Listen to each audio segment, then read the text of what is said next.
Bottom line is, man, it's hard to break us now. It's hard to break us. As a matter of fact, you ain't going to do it. Open look going as he hits it.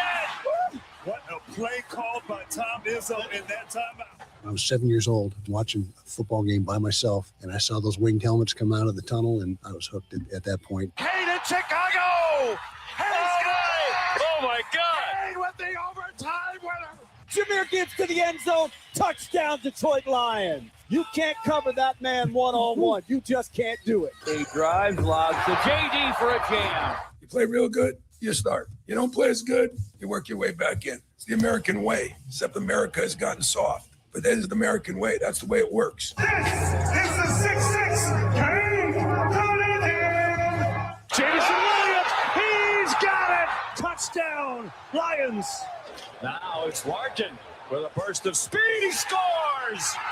Gives the United States the lead for the first time tonight. What's going on, everybody? Hope you had a great weekend. Hope it was an emotionally charged weekend for you. I know for some it was a disappointing weekend, and I don't blame you, but there are ways to recover. Like, well, the home opener for the Tigers is quickly approaching. This is X's and Bros. We're glad you're with us throughout the state of Michigan on the Michigan Sports Network. The Meyer hotline is 866-838-4843. Our text line is Sports Radio 21,000. You can always get involved in the show by joining the chat as well. How do you do that? It's easy. Follow us streaming live on X, on YouTube, and on Facebook. I'm Matt Shepard, and you probably know all these headlines by now, but it's always good to keep you updated. Michigan has reached its 9th Final Four. The Wolverines win the Midwest region, blowout fashion, pounding Tennessee 95-62. I was stunned to see how many people truly thought Tennessee had a chance in this game. Now, I'll be the first to admit I didn't have Tennessee going this far. I've got 3 of my Final Four remaining. I did not pick Illinois. I picked Houston. I was off there. I did pick UConn. I am stunned that UConn was able to do what they did yesterday. We'll explain here in a moment. But Michigan used a 34-10 run. It was a 20-0 run.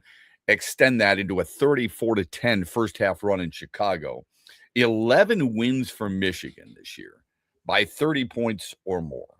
7 Wolverines had at least 8 points. Yaxel Landeborg led everybody with 27. I know there's a lot of people, I don't like that guy, but he's an All-American.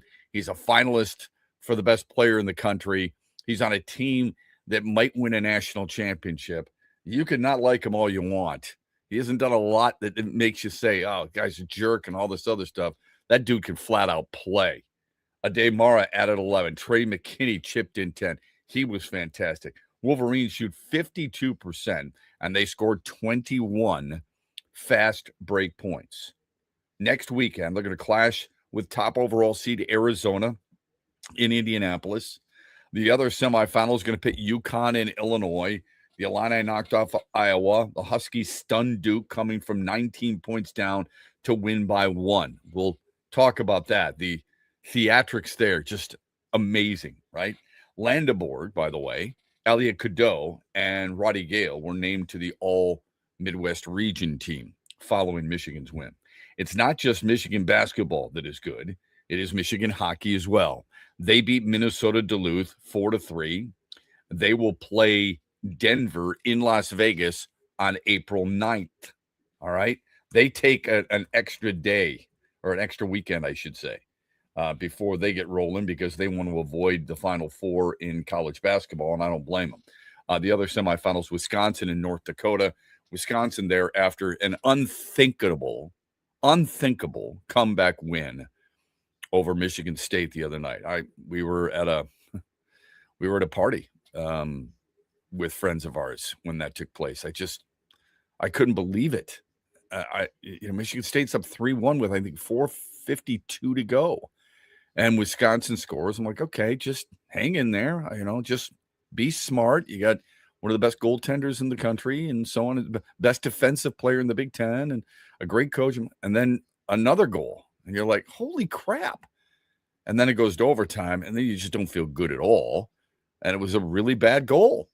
And I look at it, And it's the reason that he comes back to school to win a national championship. And you're just hoping that you get the dream matchup, at least for us. Okay, I get it. People outside of the state of Michigan don't want it.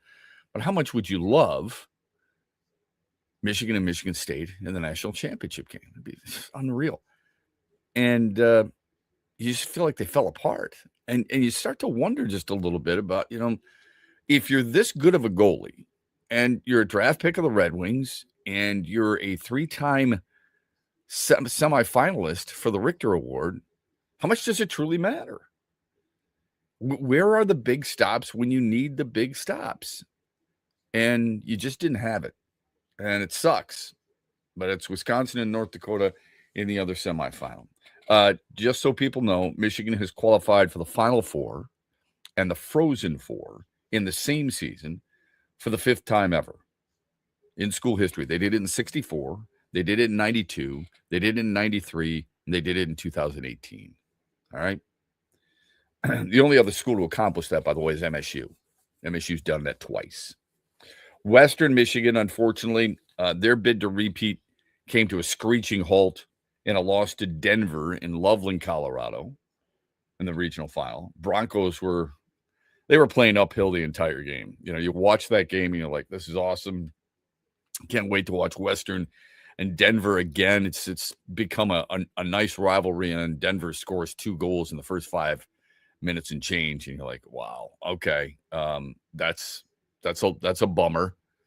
You're hoping that they can flip the ice, and it just never happened. So 6-2 is the final there. The best in the East going to battle the best in the West tonight. Pistons are visiting Oklahoma City. Detroit has won 8 of 10, 54 games overall, and an Eastern Conference best 25 road kills. Oklahoma City, in the meantime, is a team that is on a roll. They beat the Knicks last night or yesterday, 111-100. They have a league-high 59 knockouts. No one has more than their 31 wins. And I don't know if you saw what happened yesterday. And by the way, the Thunder beat the Pistons by 8 in late February in their first and only meeting so far this year. I don't know if people saw this, but this is part of the problem with the NBA right now.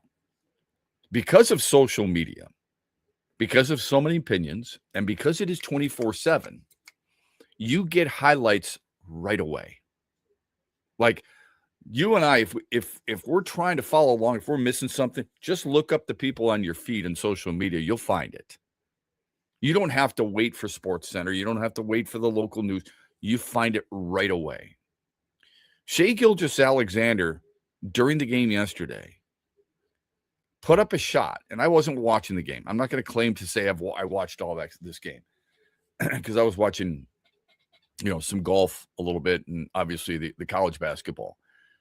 He puts up a shot, and they call it's a 3. He hits it. They call a foul on Josh Hart. You guys, Josh Hart never touched him. Didn't touch him. Shai Gilgeous-Alexander kicks out his right leg and gets the extra point at the free throw line. Now, if you've listened to this show long enough, you know how much I like him. I think he's a really good player. It started to turn for me. I don't know about you guys, but it's a little bit, I'm starting to get a little tired of this bull crap. Okay. Where he's getting all these calls and it's soccer is what it is. The embellishment has become nauseating and it's hard for me to watch. And I think there's a lot of other people who feel the exact same way. I think there's players and coaches in the league who feel the exact same way. We'll get to your thoughts on a lot of this as we move forward. Tigers begin a series tonight. We'll get to all that and more coming up. Glad you're with us here on a Monday morning. We're brought to you by Mitch Lyons Wealth and MitchLyonsWealth.com. You've worked hard for decades saving in pre-tax retirement plans like 401ks and IRAs, saving on taxes now. But as your retirement now approaches, you're going to get taxed at rates you have no control over. Hi, I'm Mitch Lyons, founder of Mitch Lyons Wealth. Your 401k balance isn't worth what your statement says. You could lose thousands of dollars to taxes, and those distributions can impact other areas of your retirement like Social Security and Medicare. Could a Roth IRA conversion be of help to you? You've probably heard of Roth conversions, but it can be confusing. Should you convert all at once or over time? Where should you pay the taxes from? How do you know for sure? Get our free personalized Roth Blueprint analysis today to find out exactly what makes sense for you. Your Roth Blueprint could potentially increase your lifetime wealth by thousands of dollars. So get your free Roth Blueprint today. Text Blueprint to 844-867-8335. That's Blueprint to 844-867-8335. Or go to MitchLionsWealth.com, your best game plan to protect, grow, and win retirement. What's up, Michigan? You're listening to my good friend Shep. The huge show is coming up later today at 3, right here on the Michigan Sports Network. Farrah's Coffee has been family-owned and operated for over 100 years. Its popular Den Blend and Dark Roast is more than coffee and more than the official coffee of the Detroit Lions. It's a call to rise. Farrah's Coffee and the Lions are the perfect match. They embrace those who show up early, cheer loud, and never back down. Den Blend is perfectly roasted in Grand Rapids and provides the ultimate fuel for fans who wake up and roar. Whether you're tailgating at the game or cheering from your couch, Den Blend is your go-to coffee for your game day ritual.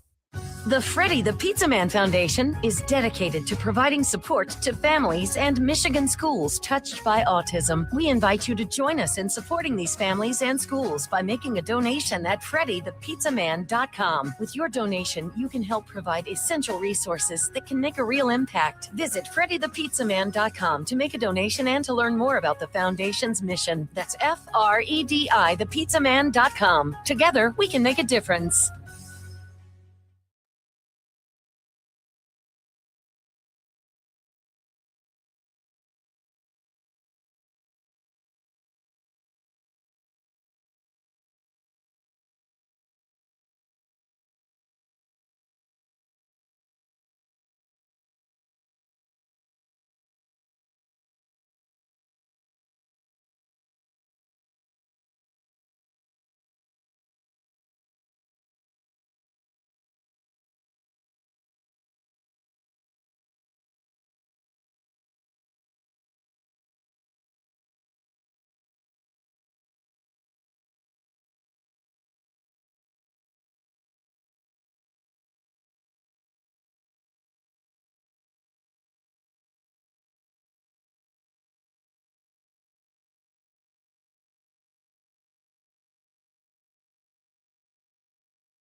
On every team, you could go down the line. We all have strengths and we all have weaknesses, and we're going to live in our strengths, but we're also going to try to help each other with our weaknesses. And as humans, we have flaws. We have personality flaws that we can get better at. And when you know someone loves you and cares about you, and they criticize you, or they try to fix you, then you know it's coming from a great place. It's Dusty May on his culture.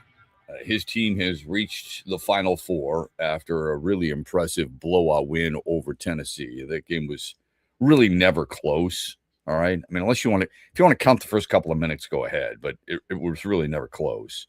And there's no doubt that they were the best team in that region. There's no doubt they're one of the best teams in the country. You cannot deny that. Not after what you've seen them do. All right. Michigan's averaging 95 points per game in the tournament, for crying out loud, you guys. It's the most by a team in a route to the Final Four since Kentucky in 1993, when they averaged 97.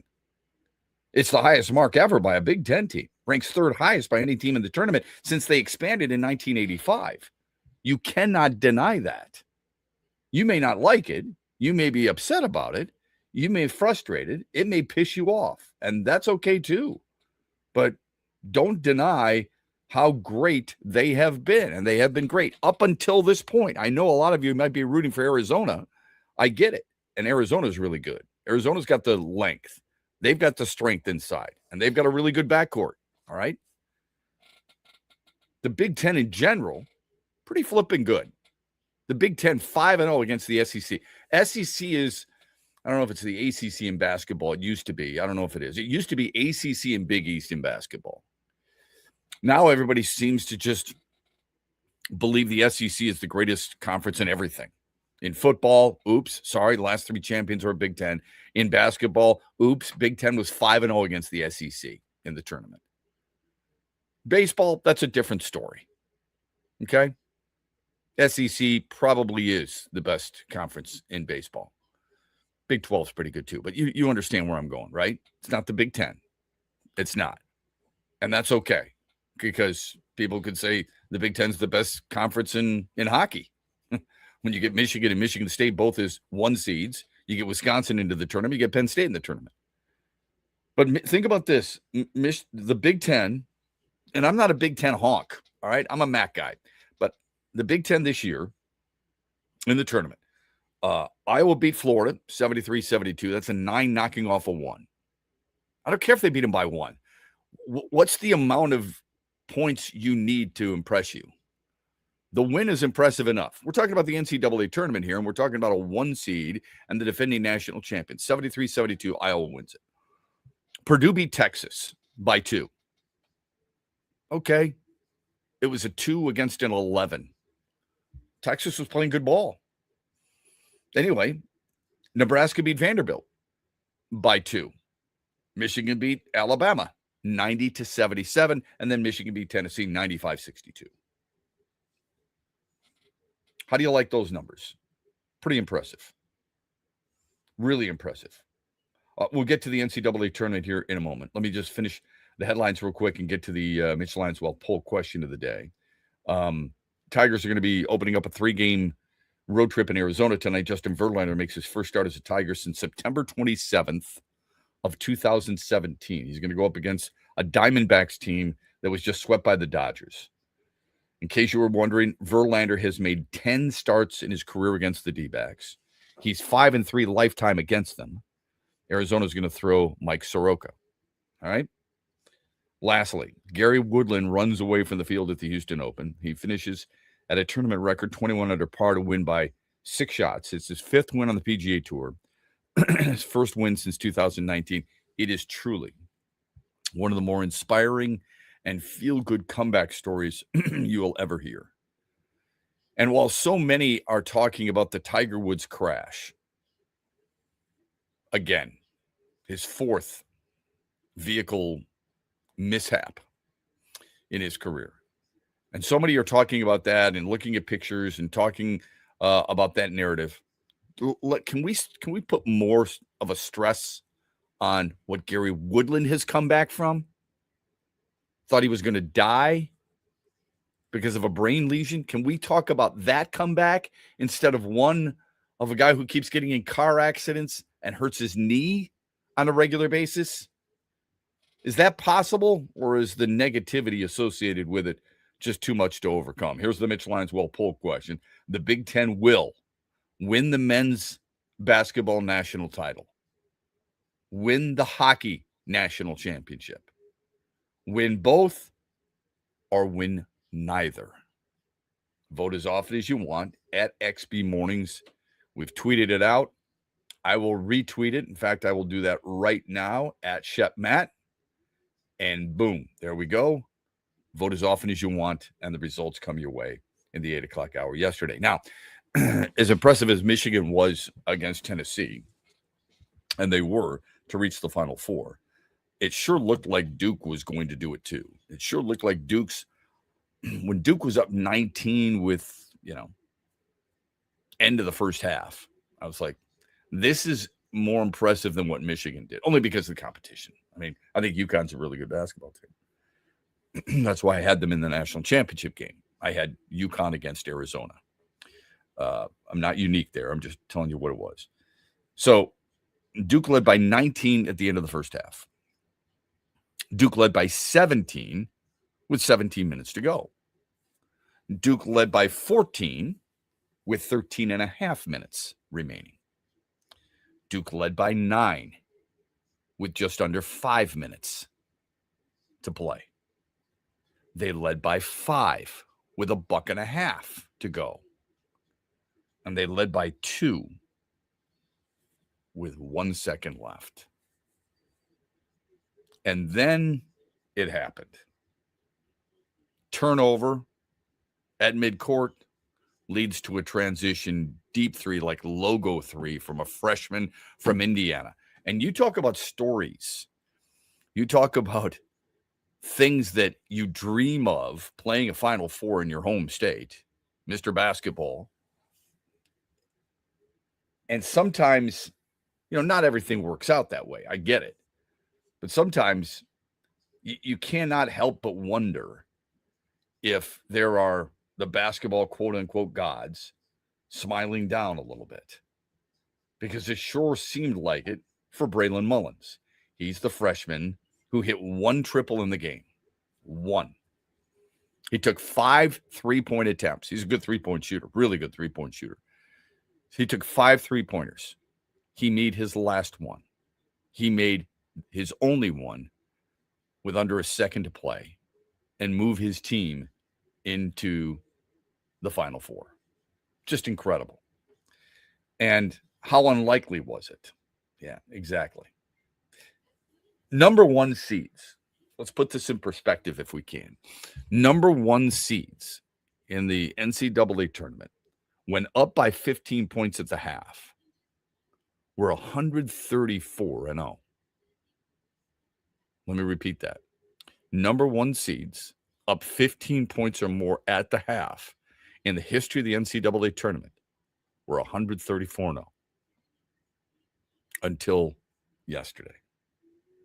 It's been 11 years. I know a lot of people don't like Duke. It's been 11 years since Duke has played in a national championship game. During that span, and I look at this a couple of different ways, and I'll explain here in a minute, but during that span, Duke has signed 36 5-stars. That's not bad, is it? Roughly 3 5-stars per class has signed with Duke over that stretch. You can't help but wonder. I mean, are they losing the appeal? Number 1. Is it coaching? Is it players? Are 5-stars overrated? Are the players really 5-stars? All those other things. All right. And it's going to be really tough for one specific coach that we'll get to coming up after a quick timeout. It's 27 after the hour. This is X's and Bros. We're brought to you on a Monday morning by Mitch Lyons Wealth and MitchLyonsWealth.com. Huge here for the Michigan High School Athletic Association. You can stay up to date on the latest from Lansing 24/7 at MHSAA.com, at MHSAA on Twitter, and MHSAA on Facebook. The latest news, press releases, and stories connected to every high school in the state of Michigan, available for you 24/7 from the Michigan High School Athletic Association. Log on to MHSAA.com, at MHSAA on Twitter, and MHSAA on Facebook. And if you're looking for archive boys and girls high school sports, MHSAA.TV.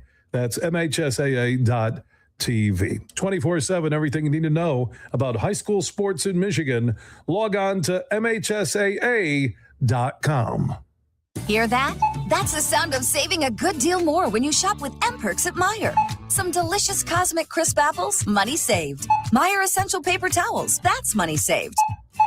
Savings, savings, savings. Because every dollar spent is also points earned in M-Perks, which you can use to save on your next grocery trip or up to $1 off per gallon on your next tank of gas. At Meijer, we work hard to help you save a good deal more for a whole lot less.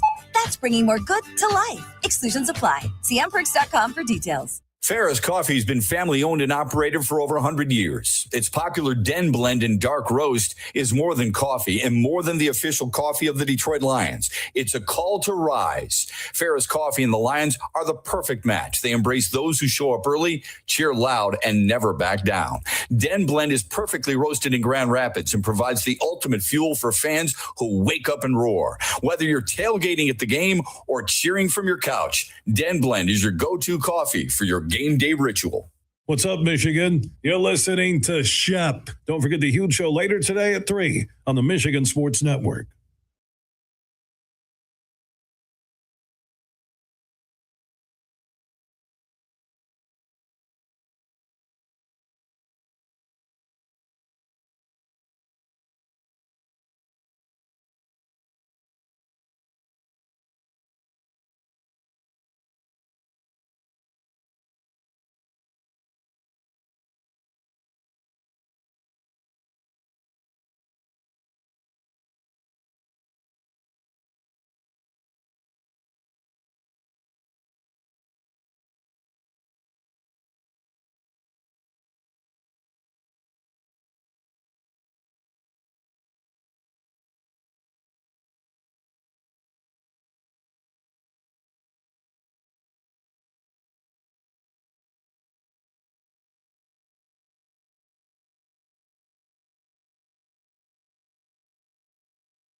could not be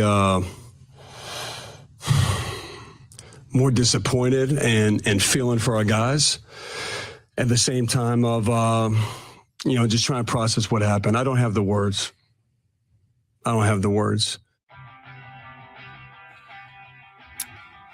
Look, I don't know about you, but I don't care how you feel about certain people or programs, but that's a tough watch, man.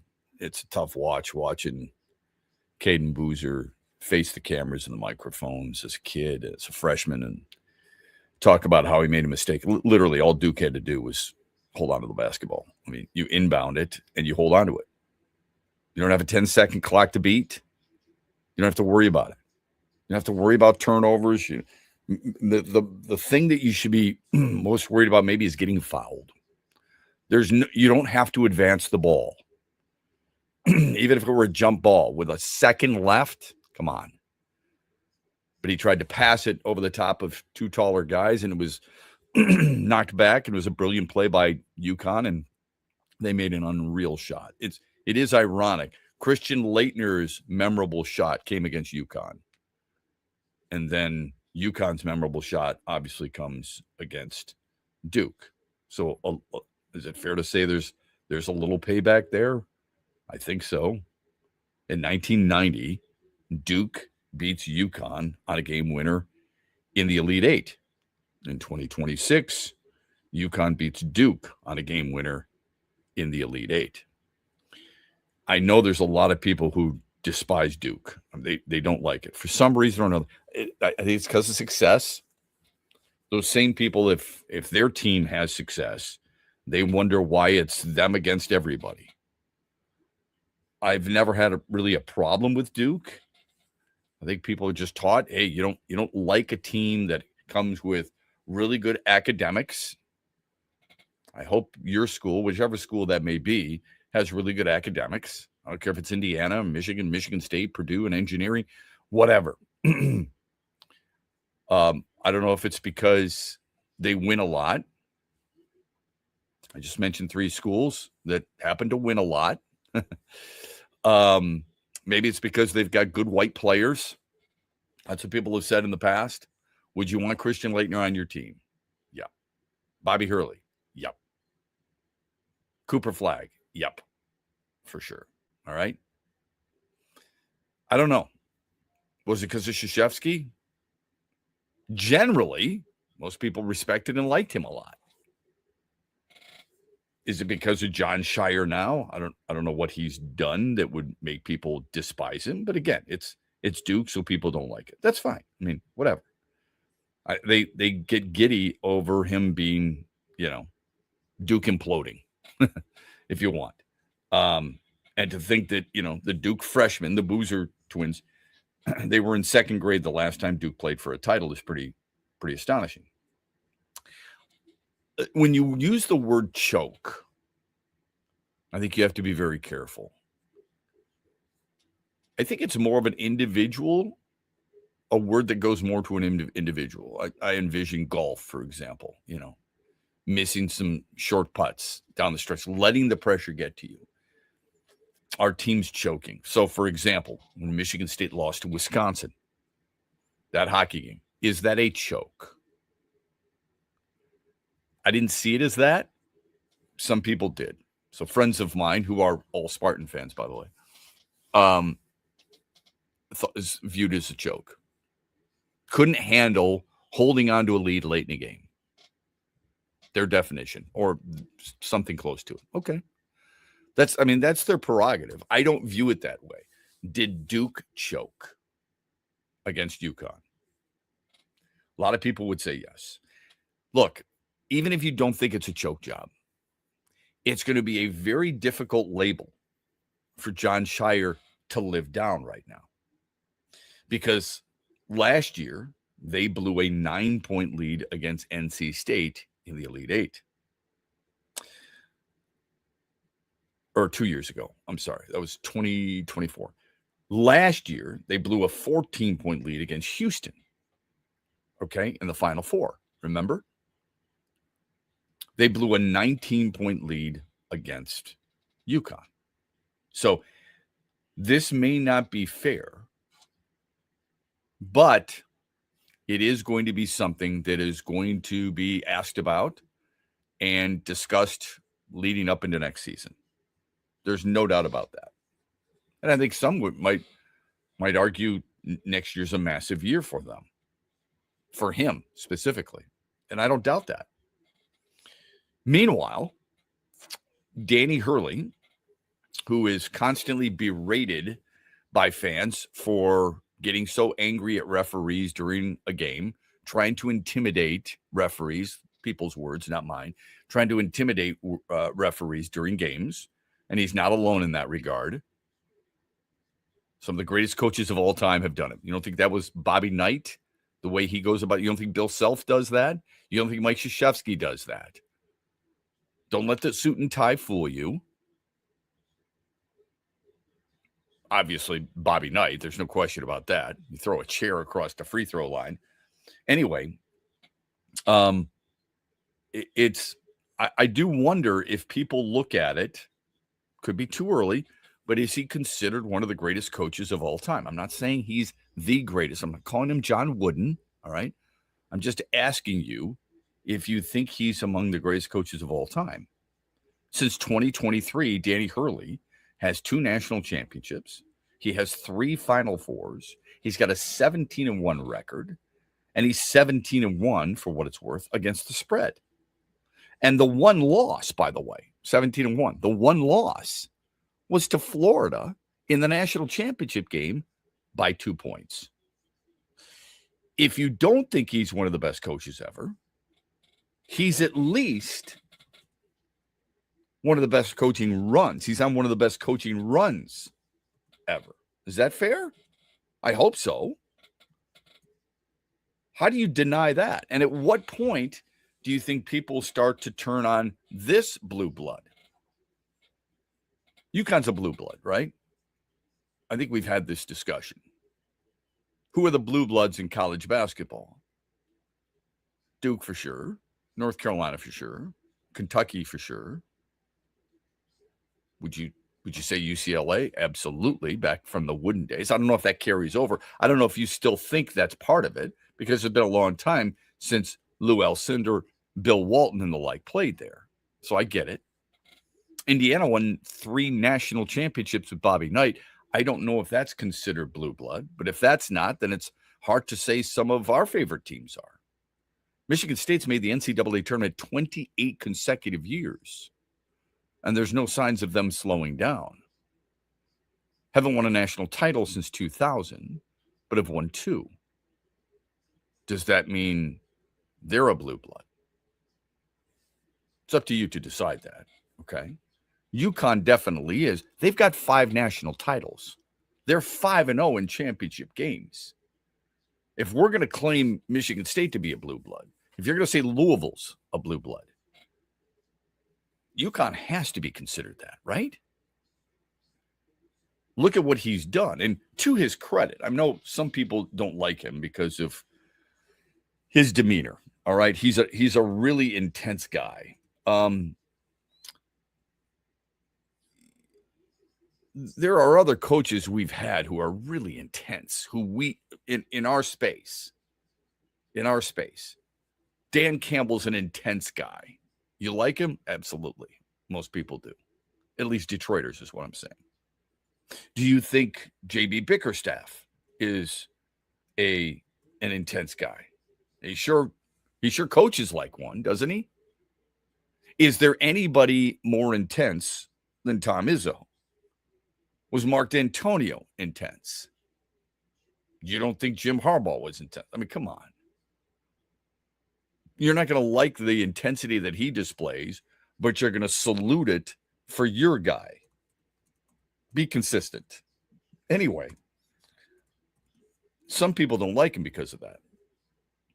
He looks like he's always angry. Like, even when they went on a run, he was gritting his teeth and screaming at people to get on their feet when they're already on their feet, by the way. Anyway, you look at that situation, maybe that's part of the reason some people don't like him or don't like his team. But it's hard to deny how good of a coach he truly is.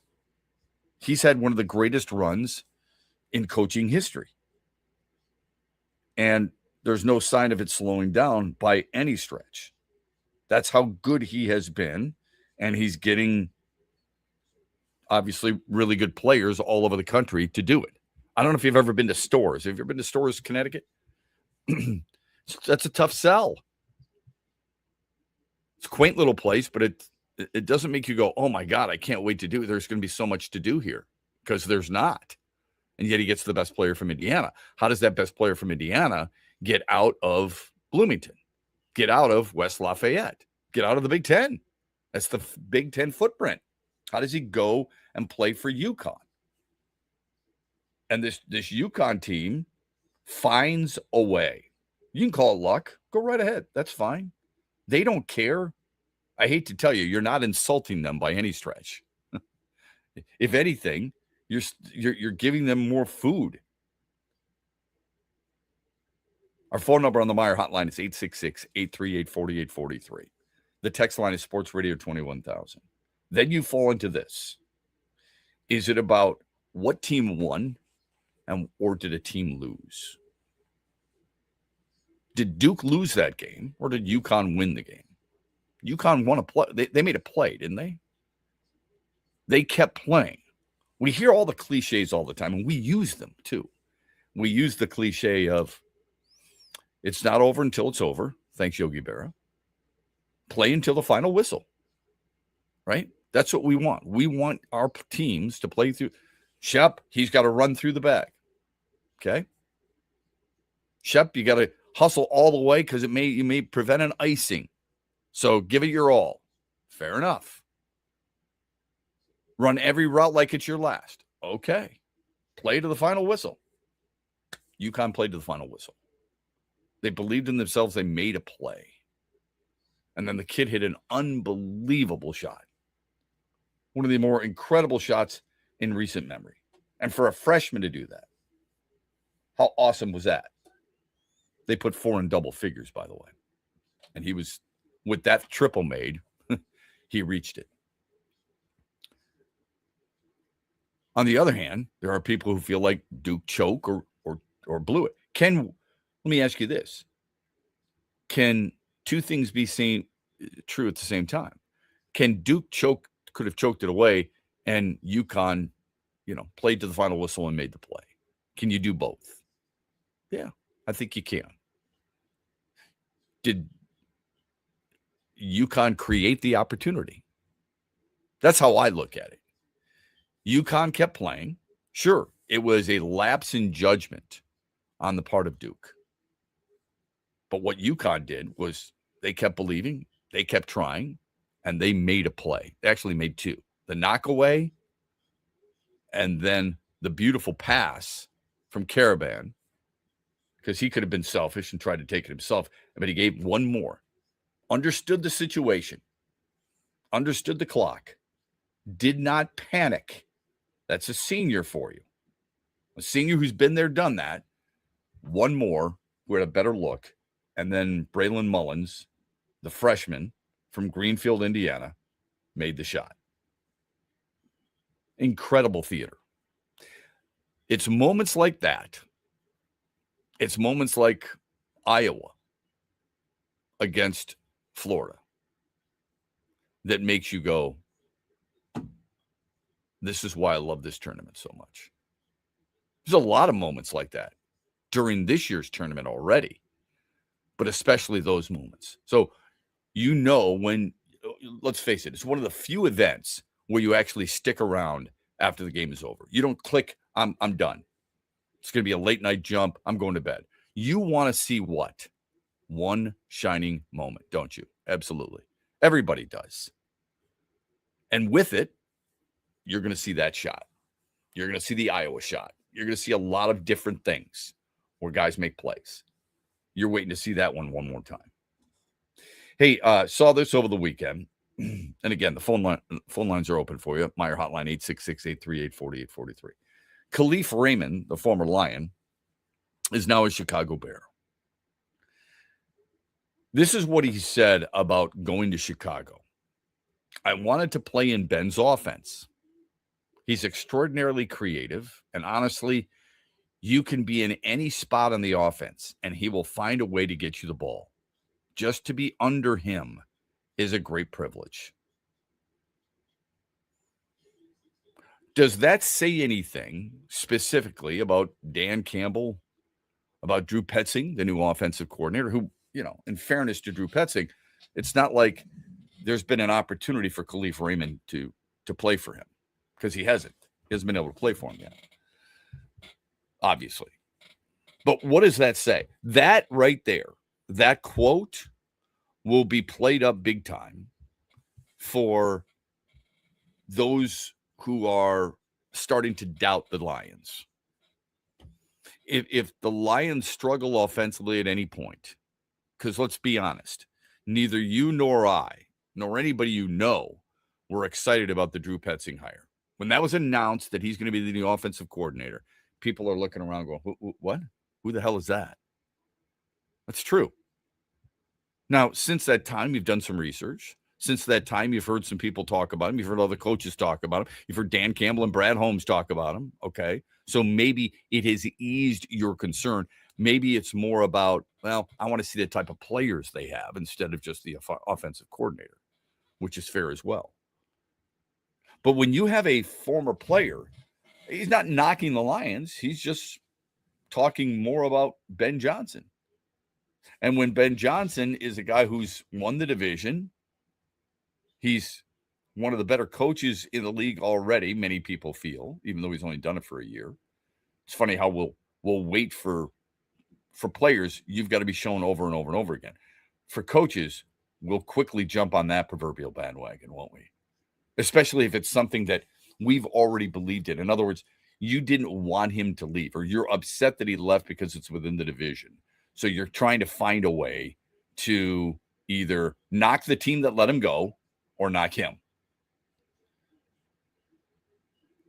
So Ben Johnson lures Khalif Raymond over. Raymond says these positive things. That will be used when the Lions lose to Chicago for the first time, because Detroit swept them a year ago. We conveniently forget that. And when people start to question Drew Petzing, Dan Campbell, or both, or Mike Kafka, for crying out loud. I found it interesting. And if you look at the comments, most of it Lions fans who are like, okay, see, this is how much we miss him. I hate to tell people this. You were never going to hold on to him, right? I mean, if he's that good, somebody's going to take him. That's just the way it goes in the NFL. Speaking of that, who's the best free agent pickup that Lions have had? We'll get to that when we come back. And at 7:18, we've got Mitch Lyons. It's Mondays with Mitch. His thoughts on a lot of different things. The former NFL tight end joins us as he does every Monday at 7:18 here on X's and Bros, brought to you by Mitch Lyons Wealth. Huge here for Josh Garvey and his team at Dorn Mayhew, West Michigan. Now, they continue to grow. They got their worldwide headquarters in Troy, Michigan, on the east side of the state. They are worldwide.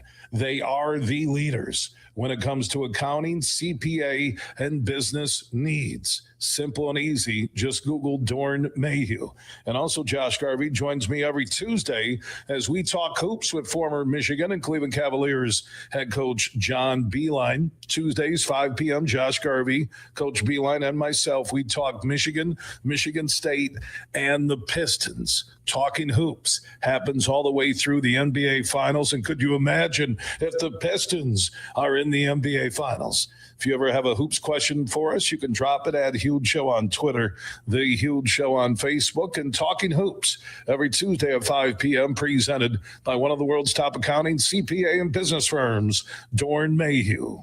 DraftKings Sportsbook is the #1 sportsbook for live betting, and it's built for March. DraftKings Sportsbook is delivering the most generous rewards in the market. This isn't a tournament you bet and forget. It's one you react to. With DraftKings, the #1 sportsbook for live betting, you're not betting what might happen. You're betting what's happening. Possession by possession, play by play, live lines, props, next play outcomes. As this March Madness chaos unfolds, the bracket will break. So don't just watch the unexpected. Why don't you bet on it? New to DraftKings, bet $5 and get $200 in bonus bets instantly. Here's what you do. You download the DraftKings Sportsbook app now. Use the code HUGE. That code is HUGE. Turn $5 into $200 in bonus bets instantly in partnership with DraftKings. The crown is yours. If you or someone you know has a gambling problem, wants help, call 1-800-GAMBLER. 21 years or older, Michigan only. Eligibility restrictions do apply. Bonus bets expire 7 days after issuance. For additional terms and responsible gaming resources, see dkng.com/audio. This is a limited time offer. Hear that?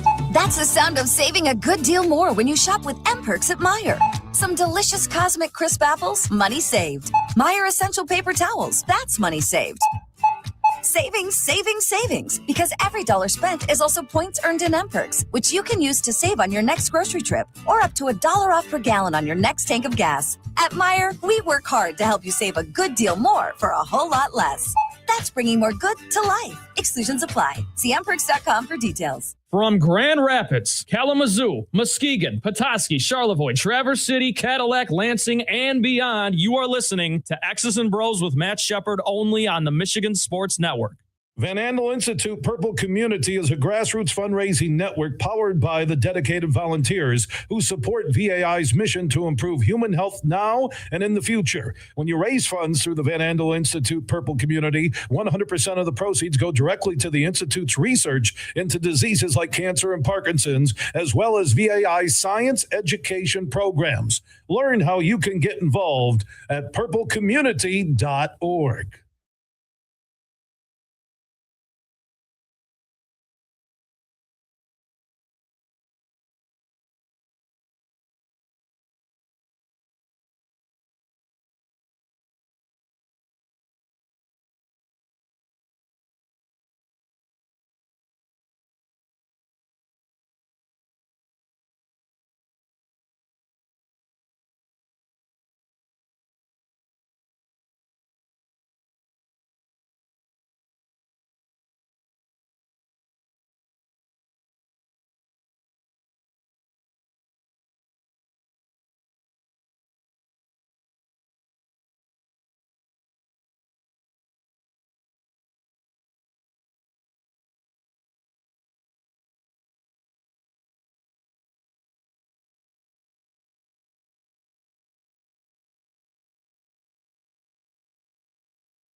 By the way, Saturday night, when you've got the national semifinals, it'll start with UConn and Illinois, and then Michigan against Arizona. That's not a surprise, right?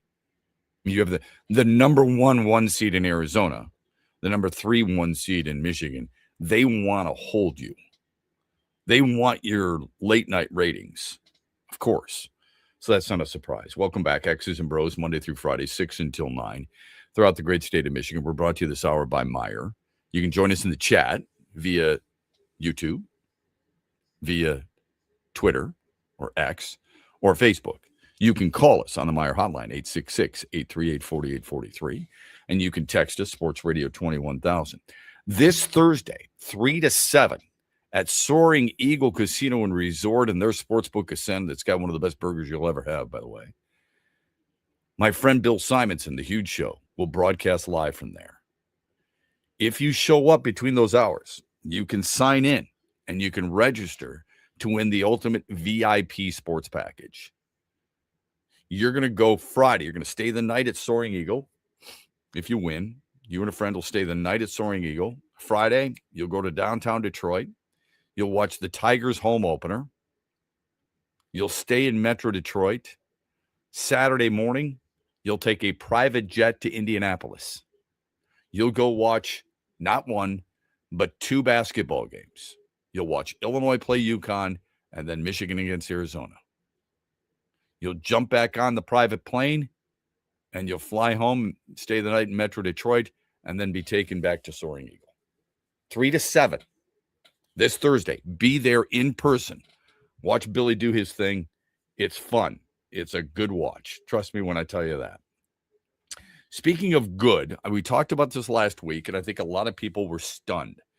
ESPN did a deep dive into the free agent acquisitions of every team in the National Football League. They ranked the Lions haul as third best. Third best in the National Football League.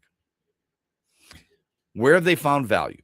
Because that's what it was all about. And I know we've had a lot of people text and tell us, you know what, this is bullcrap. We hate the value. We want impact. We want players. You want names. I get it.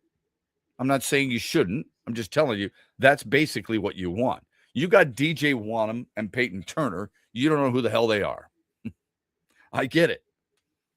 I would argue you didn't know who Al-Qadim Muhammad was until last year either. But because he was on your team, then you knew him.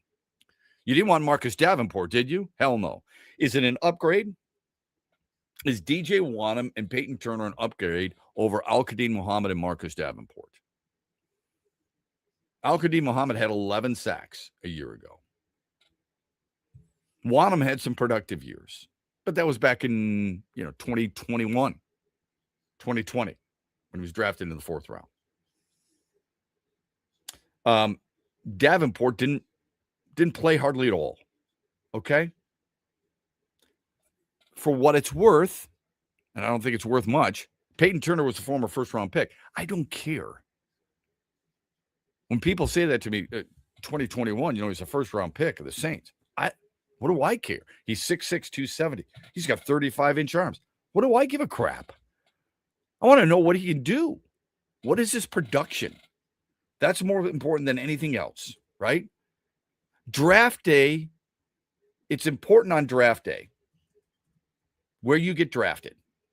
Maybe where you played your college ball. Maybe that was really important. He played at Houston, by the way. What you want and what I want, how does he play in a game? Is he going to play in a game? And here's the concerning thing. He played 15 games a year ago, which is pretty good. 16 games a year ago. He had 2 sacks. That's the concerning thing. Honestly, do you really care where a guy was drafted and what school he went to if he's not producing for you? Does it really matter to you? I don't think so. Because a guy like Marcus Davenport was a first-round pick too, and that didn't matter to you. Let's put it this way. Peyton Turner played 16 games last year for the Saints and had 2 sacks. Marcus Davenport played 8 games last year and had 1. So is it an upgrade? It might be. It's not by much if it is. And I think it's fair to say you're going to need more than just these 2 free agent signings of DJ Wanham and Peyton Turner. Center, Graham Glasgow out, Cade Mays in. That's a thumbs up. And especially considering, now this isn't the first and this is the main thing, but when you get a guy on a 3-year deal worth $25 million and the best player in that free agent draft at that position signed for $27 million per year, you feel like you got a hell of a deal. It's that contract, though, that oftentimes people go, wait a minute. I don't really follow the center position very closely. That's a hell of a deal the Lions got. But first of all, why would Carolina want to get rid of him? First, and just to tell you, they've invested quite a bit in their offensive line. So that's part of it. Second of all, they're a team that, like their guards is what I'm referring to. Second of all, it probably makes a lot of people go, ooh. I felt great when they signed him, but maybe not so much anymore because that's incredible value. It's almost too good to be true. Don't overthink it. He's a good player. I'm not trying to tell you he's the next Larry Little. All right? I'm not trying to convince you he's a Mike Webster. I'm just telling you he's a hell of a player, and he's going to be a good, solid piece for you. You won't have to worry about that position. Tackle, Larry Borum instead of Taylor Decker. Go ahead, throw in Dan Skipper. I mean, I guess you could do that. Brad Holmes says great things about Larry Borum. Sees him possibly as a right tackle solution. I'll be honest with you. I wanted a guy like Rasheed Walker or a Braden Smith. That was my hope. Put them at left tackle, keep Penny Sewell at right tackle, bring in Cade Mays. I would have been really happy. I wanted a guy like Cam Jordan too, but it's not my money, and I don't know how much money they have to spend because I don't know what Brad Holmes is going to do with some of the guys who are about to be free agents in a couple of years. So he probably wants to extend them early. Fine.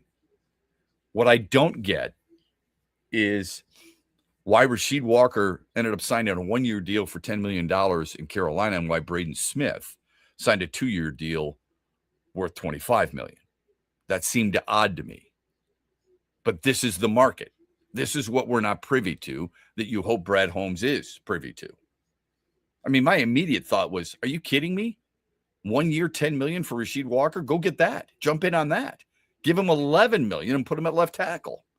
And suddenly, you're really good.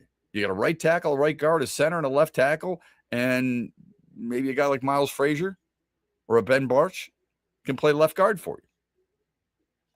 I would take that.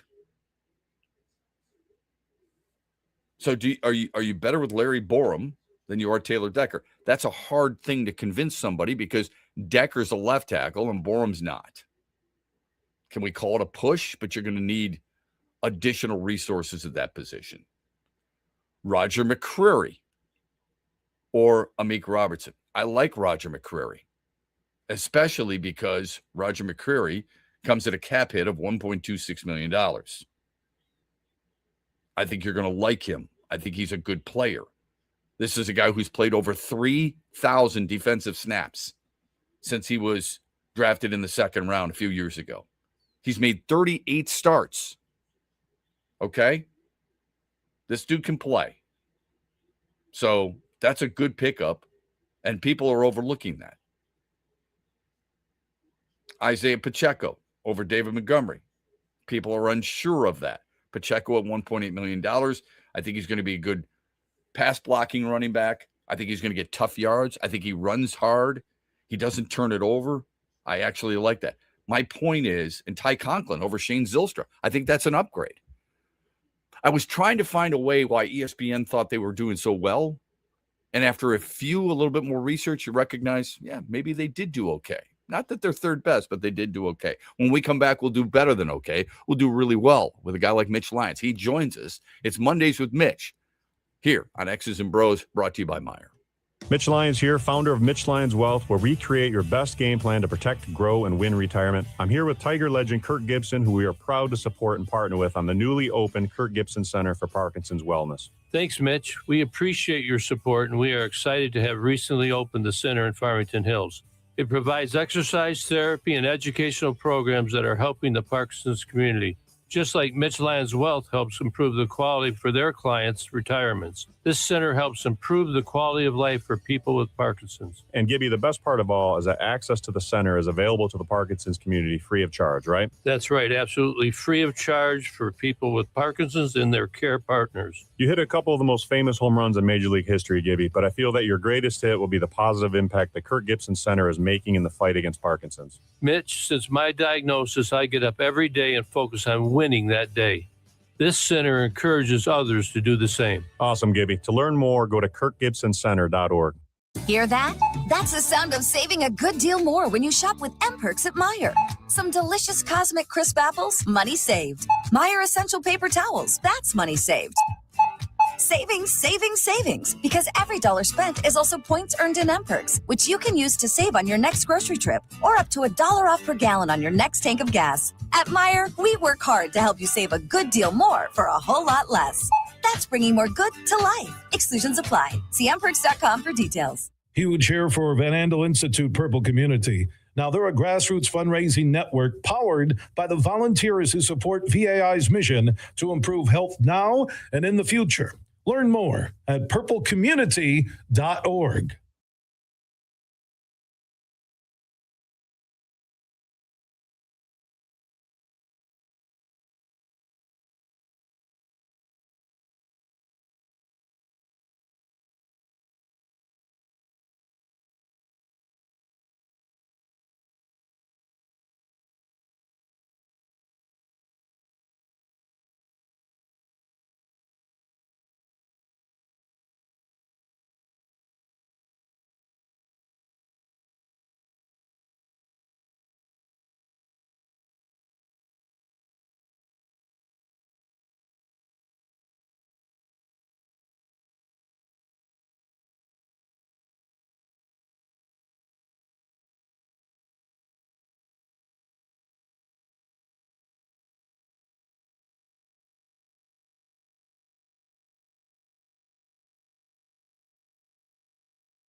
18 after the hour. Welcome back. X's and Bros, Monday through Friday, 6 until 9, and streaming live on YouTube, X, and Facebook as well.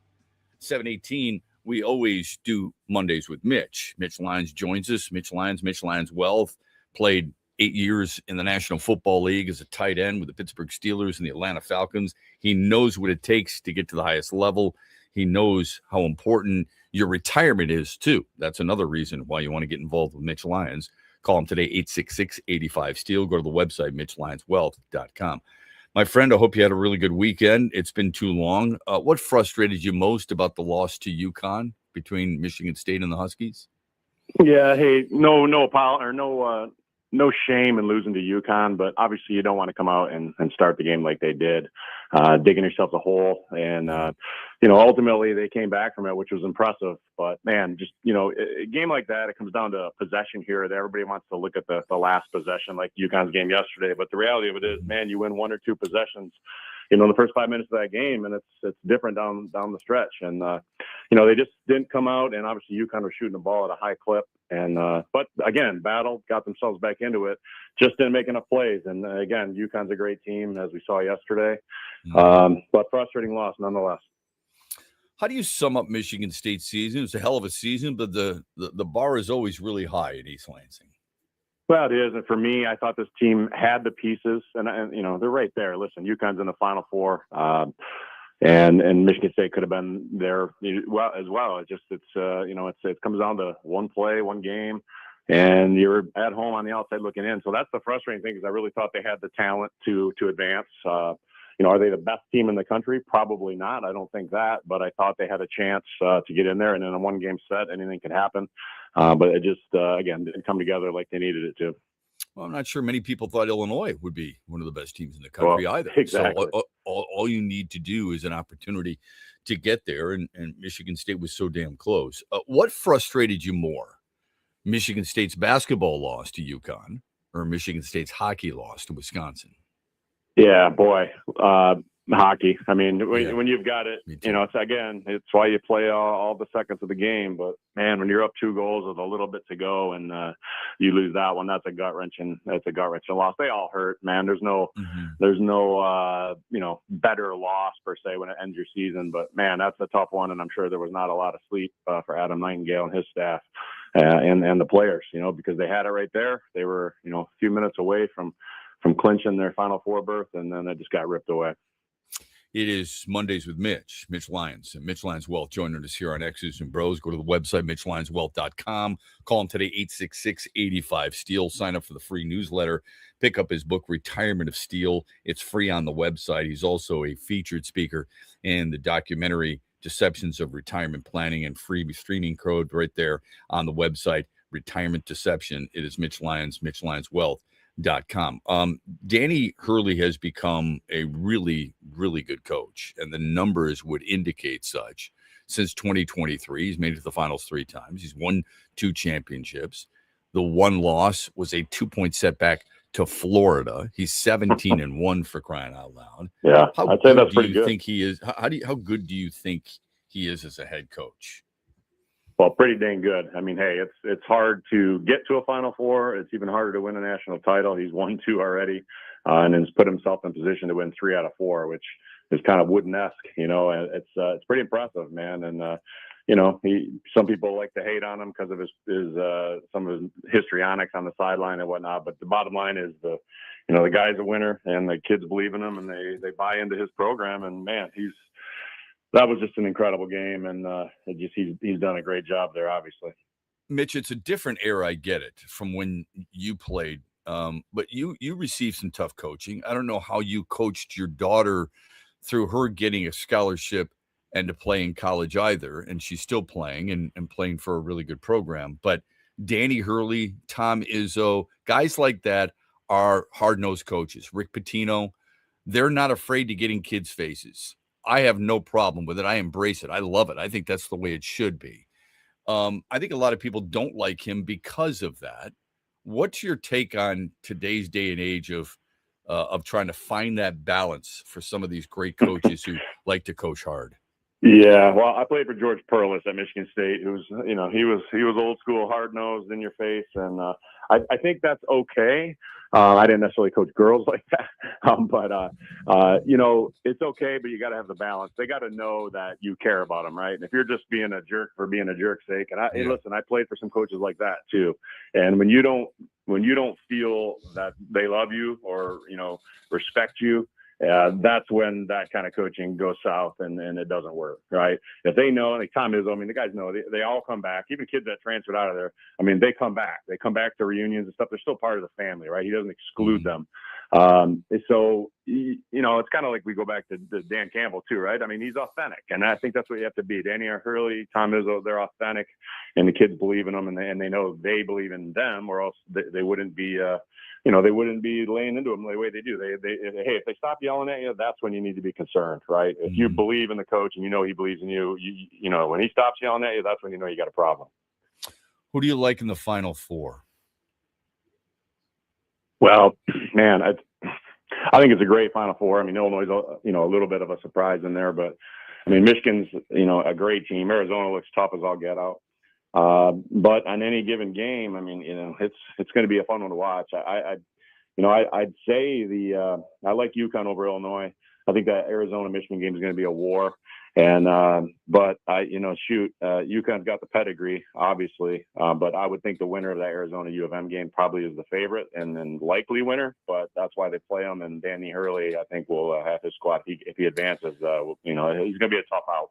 Yeah, it's interesting the size that is left. Illinois is one of the biggest teams in the country. Michigan's got length. Arizona is a team that has a lot of size inside. That's the reason I picked them to win the national title.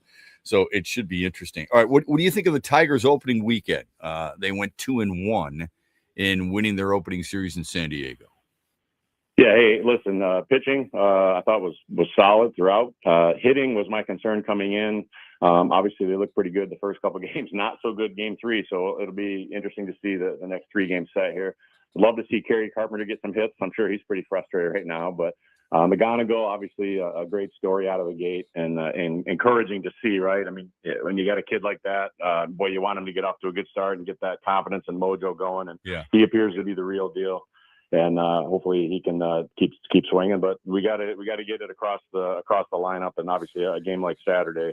I think what were they 2 for 30? I think that's not real good and kind of reminiscent of the end of last season down the stretch. So so that's why they warm up and then they keep hitting. Yeah, that's why I just caution people with Kevin McGonigal. No matter how well he started, and he was unbelievable with 4 hits in his first game, but you notice on Saturday he goes 0 for 4 with 3 punch-outs. That's going to happen. You're going to have slumps no matter what.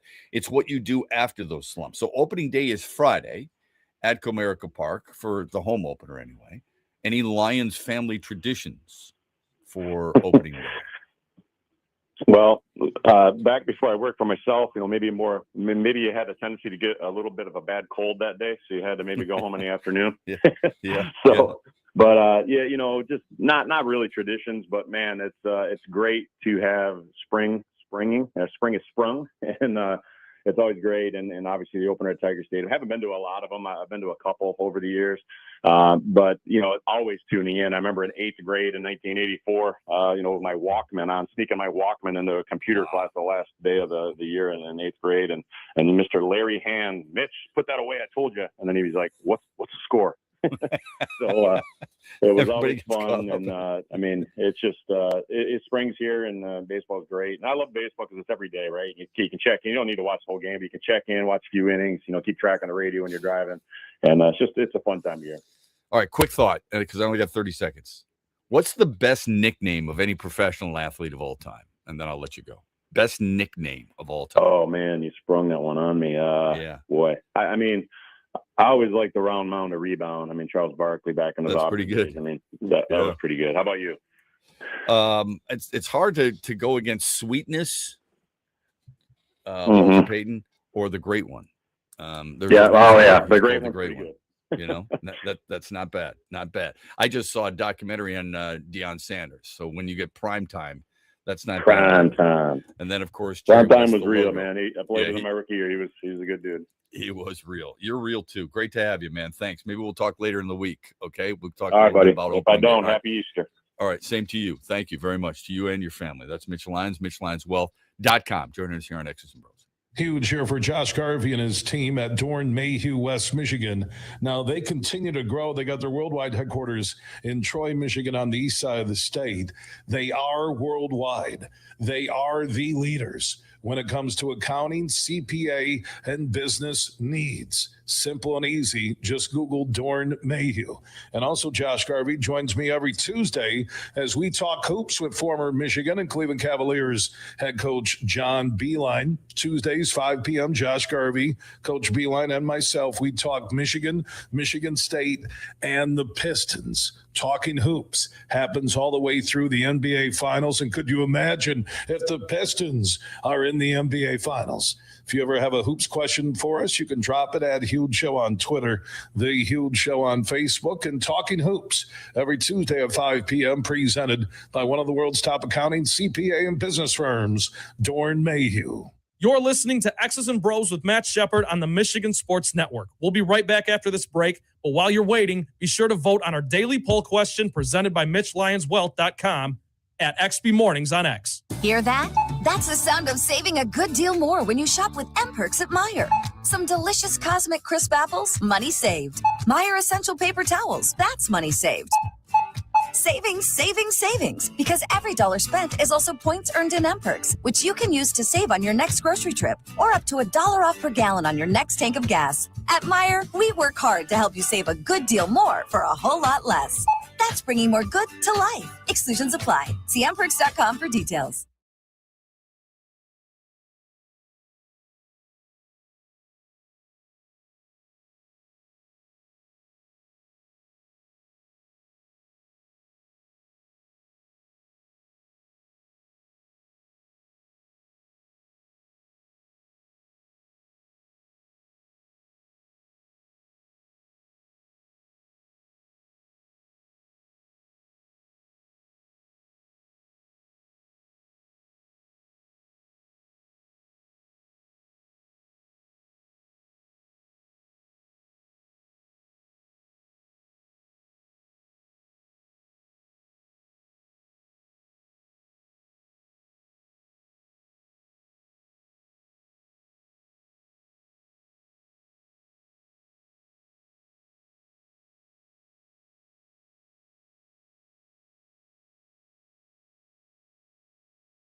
Turned the ball over. Should have been strong with the ball. That would cost our team our season. We didn't have our competitive edge. We were guarding them pretty well in the first half. We didn't do the best job of it, but at the end of the day, I'm sticking with our guys no matter what. And we had a chance to win regardless of what happened in the second half. And, I mean, it's hard to put it in perspective right now, but I mean, this is the best time I've had playing basketball. The group of guys that we have, just I'm really grateful for the moment. Obviously, we didn't get the job done, but I'm super grateful for this team and everything that we're able to accomplish this year.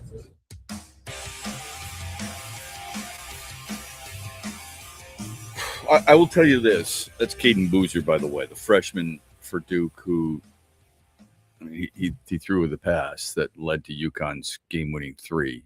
It's the reason UConn is into the Final Four and Duke is going home. You can say what you want about Duke. You cannot like them, all that stuff. You can giggle right now. There are pros, coaches, and players. There are guys who are much older than he is, who are supposed to be much more mature than he is, who don't handle it as well as he does. There are guys who've been doing it for a lot longer than him and handled it and handle that moment or a losing moment much worse than how that young man did.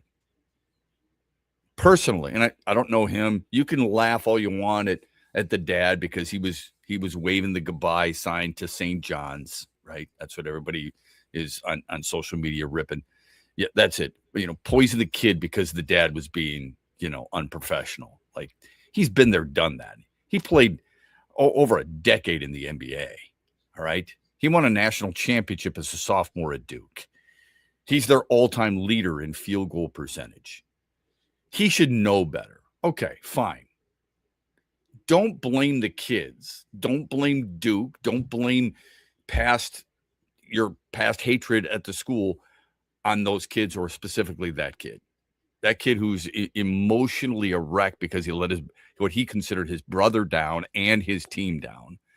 And I guess you could say that. Maybe there's a missed free throw in there you should look at. Maybe there's some type of missed field goal, layup. I don't know. A defensive assignment, a foul, whatever the case may be.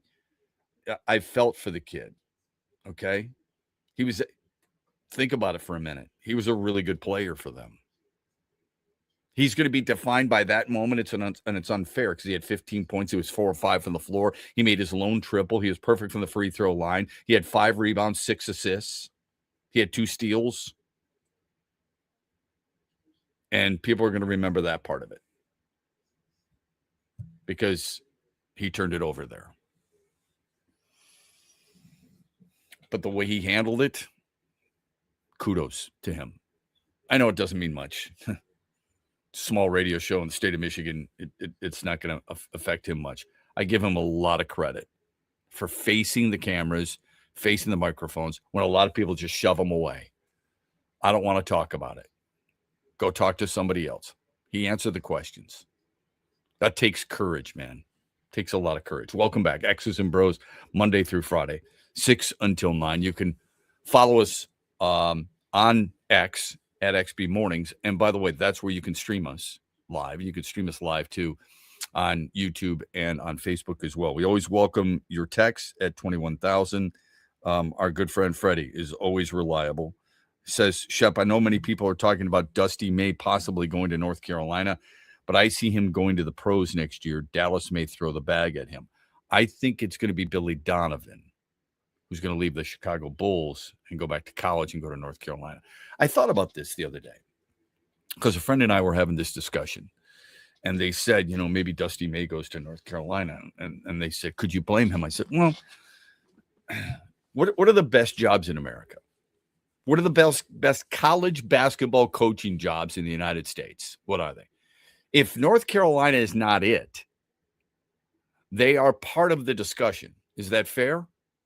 If Duke is part of it, Kentucky is part. Remember, this all comes with a great deal of responsibility and a massive amount of pressure. But you also have what you would consider a lot of money, although Hubert Davis didn't think he had enough money at North Carolina. If there's a handful of really elite jobs, North Carolina's part of the handful, okay? And then you start to think about this. Well, that doesn't always result into happiness.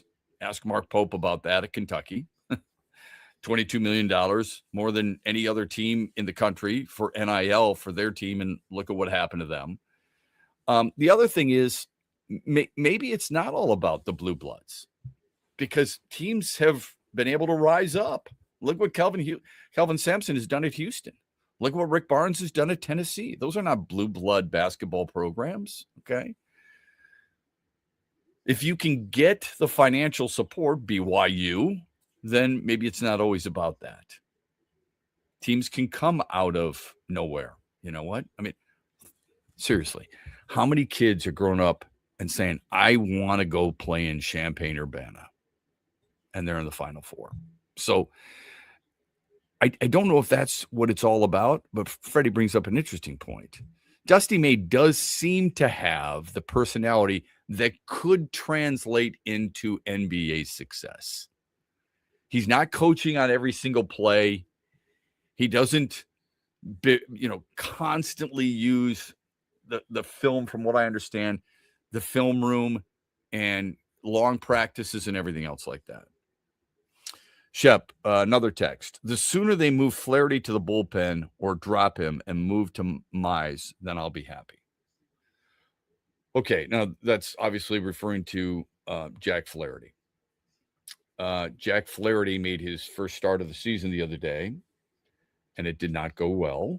All right. 4 1/3 innings. All right. In the loss to San Diego, the lone loss in the series, it was Jack Flaherty. And how did he do? Well,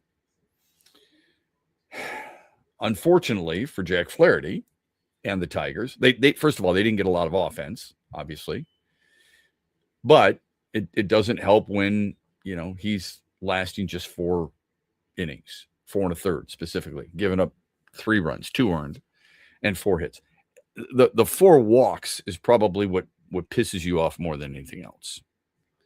Now, I would remind you, it's not as easy as just saying, you know what, you're no longer a starter, I'm just going to move you to the bullpen. You may have done that in Little League, but that's a different belief, and it's a different philosophy. It's a different mindset. It's a different warm-up. Everything is different if you go from a starter to a reliever. Jack Flaherty's made 185 starts in his career. 185 as a starter. He's appeared in 6 games as a reliever and thrown 7 innings. That's quite an adjustment. I would just say, and look, I'm probably in the minority here. I was in the minority when they signed Jack Flaherty. I didn't like it a year ago, and I sure didn't like the 2-year deal.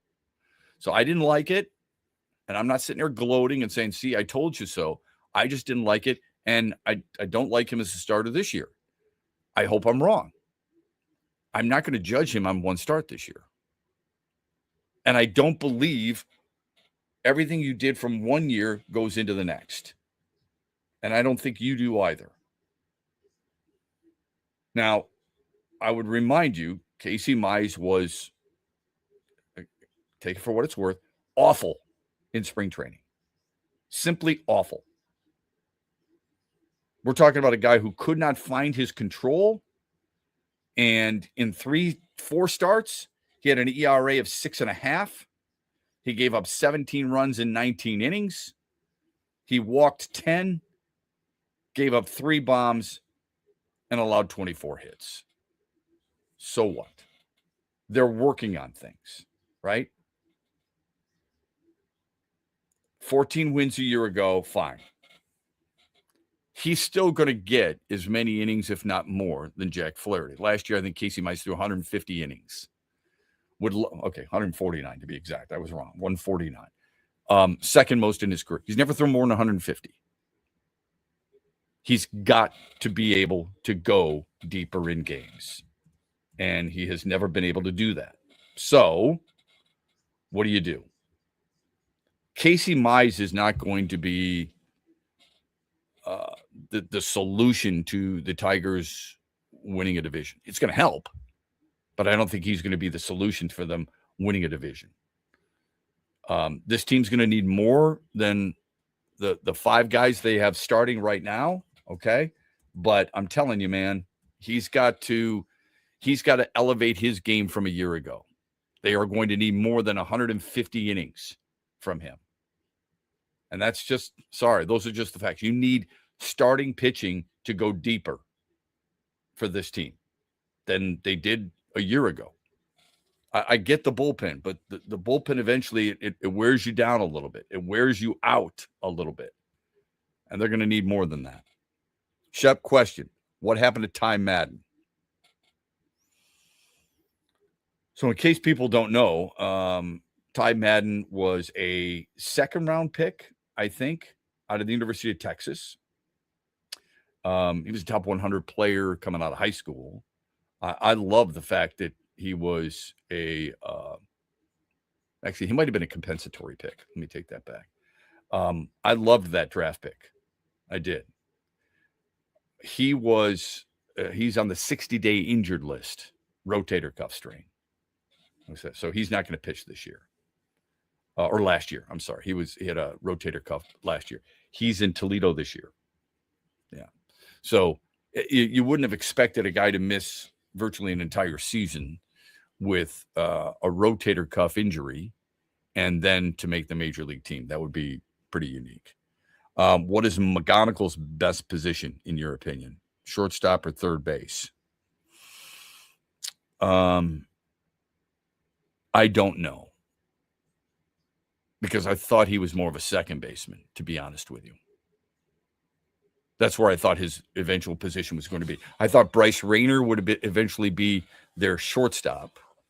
McGonigle would be their second baseman. And their third baseman, could be Max Anderson. He could play shortstop as well. Colt Keith. Those guys are all... I don't know if – so here's my biggest concern. I don't know if any of them are elite at one specific position. Defensively is what I'm referring to, okay? So I don't know the answer to that. I really don't. And I don't think anybody does.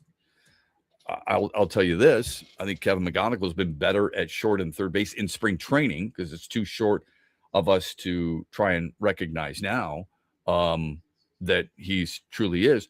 But I know Rayner's more of a shortstop. All right. So if you're looking at a guy like Bryce Rayner and he becomes your shortstop of the future, and then you put in a guy like Kevin McGonigle at second base and Max Anderson at third base, that's a possibility. My biggest concern with a guy like Colt Keith was that he didn't have a natural position. He's a really good hitter, but does he have a natural position? And maybe that's the reason they started to showcase him a little bit at first base last year that ended up not being very good. All right. Will they get any baseball in this week, all the rain that they're expecting? I'm not sure about that. I'm from a meteorologist, I have no idea when it comes to that stuff. We can only hope. A hero and heel at 8:18. Here on X's and Bros, your best and your worst of the weekend. We'd love to see that. I don't know if you saw this over the weekend. I don't know what's going on in the NBA. It's frustrating for me because it's been a fun year to watch the Pistons. It's been a very interesting year to follow in general. I hate what's happening. I hate the calls or the lack thereof.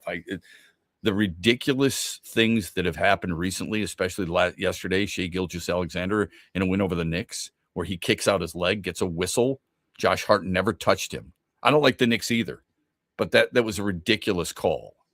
And this is happening time and time again. There's no such thing as traveling any longer. There's no such thing as carrying the ball any longer. And guys are flopping and exaggerating and embellishing to a soccer-style type game that has, I think, brought embarrassment. On top of that, You have people like Steve Kerr standing on his pulpit telling everybody who will listen that you need to cut back on the schedule. The wussification of society stretches into professional sports, specifically the NBA. The NHL is increasing their schedule. The NBA wants to downsize. Oh, but they also want to expand. Like if I'm the commissioner, I'm calling up the coaches, shut the blank up. Shut up. Stop talking about cutting back on games. It's not going to happen. And by the way, fans don't appreciate it either. Because guess what? Most of your fan base, they're not getting days off. They're working Monday through Friday. Some of them Monday through Saturday. Others are carrying 2 jobs. So they can spend hundreds of dollars to come watch your team play or you sit your team because of load management. Telling fans that you got to go from 82 to 72 while staying in 5-star hotels, making more per diem than they make in a week, and taking private jets doesn't sit well. Shut up. Mark Cuban comes out and he says, don't shorten the schedule, shorten the game. Go from 48 minutes to 40. So Rick Carlisle says shorten the games or the schedule, even though he's played in the league and won a championship with Boston. Kerr has played in the league and won multiple rings with the Bulls. He wants to shorten the schedule. And now Mark Cuban, who's a minority owner in Dallas, wants to shorten the games, where the NBA used to be the leader and the trendsetter in so many ways. Now they want to follow FIBA, the WNBA, and the NCAA and play 40 minutes instead of 48. Wow. Where in the hell is the leadership in that sport? It's incredible. It really is. Get your hero and heel in for 818. This is X's and Bros. We're back after this, and we're brought to you this hour by Meyer. You've worked hard for decades saving in pre-tax retirement plans like 401ks and IRAs, saving on taxes now. But as your retirement now approaches, you're going to get taxed at rates you have no control over. Hi, I'm Mitch Lyons, founder of Mitch Lyons Wealth. Your 401k balance isn't worth what your statement says. You could lose thousands of dollars to taxes, and those distributions can impact other areas of your retirement like Social Security and Medicare. Could a Roth IRA conversion be of help to you? You've probably heard of Roth conversions, but it can be confusing. Should you convert all at once or over time? Where should you pay the taxes from? How do you know for sure? Get our free personalized Roth Blueprint analysis today to find out exactly what makes sense for you. Your Roth Blueprint could potentially increase your lifetime wealth by thousands of dollars. So get your free Roth Blueprint today. Text Blueprint to 844-867-8335. That's Blueprint to 844-867-8335. Or go to MitchLyonsWealth.com, your best game plan to protect, grow, and win retirement. We are at it again with Soaring Eagle Casino and Resort. We want to send you to the Final Four and the Tigers home opener. That's right. 2 massive events. We call it the ultimate VIP sport trip of 2 days of incredible sports action. You and a friend win an overnight stay at Soaring Eagle on Thursday night. Then you'll be driven to downtown Detroit for the Tigers opening day festivities and, of course, the opening day ball game. You'll get a free night stay in Metro Detroit and then take a private jet to Indianapolis Saturday morning to watch the Final Four. You're going to watch the national semis, 2 games, and then come back on a private plane ride home. The huge show will announce the winner at Soaring Eagles Sportsbook Ascend. Show up on April 2nd and enter to win. You and a friend are going to have a couple of busy sports days. Tigers Friday, Final Four on Saturday. Doesn't get any better than that. Register for the ultimate VIP sports trip brought to you by Soaring Eagle Casino and Resort and, of course, us here at the Michigan Sports Network. Huge here for the Michigan High School Athletic Association. You can stay up to date on the latest from Lansing 24/7 at MHSAA.com, at MHSAA on Twitter, and MHSAA on Facebook. The latest news, press releases, and stories connected to every high school in the state of Michigan, available for you 24/7 from the Michigan High School Athletic Association. Log on to MHSAA.com, at MHSAA on Twitter, and MHSAA on Facebook. And if you're looking for archive boys and girls high school sports, MHSAA.TV. That's MHSAA.TV. 24/7, everything you need to know about high school sports in Michigan. Log on to MHSAA.com. Farrah's Coffee has been family owned and operated for over 100 years. Its popular Den Blend and Dark Roast is more than coffee and more than the official coffee of the Detroit Lions. It's a call to rise. Farrah's Coffee and the Lions are the perfect match. They embrace those who show up early, cheer loud, and never back down. Den Blend is perfectly roasted in Grand Rapids and provides the ultimate fuel for fans who wake up and roar. Whether you're tailgating at the game or cheering from your couch, Den Blend is your go-to coffee for your game day ritual. Thanks for listening to X's and Bros with Matt Shepard, only on the Michigan Sports Network.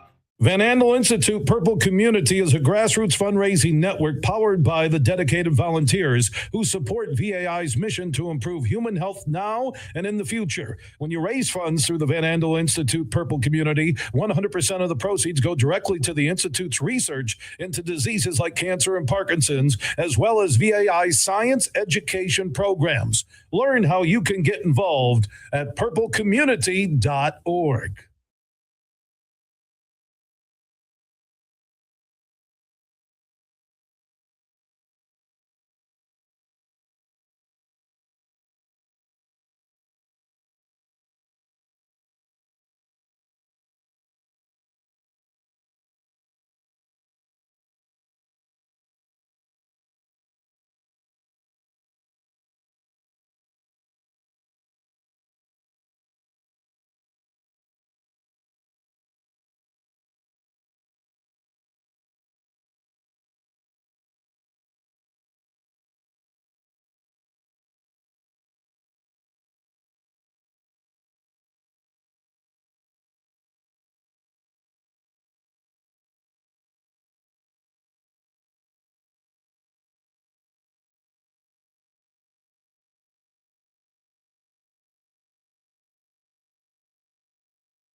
Final hour of the program, we're brought to you by Avello Airlines, AvelloAir.com.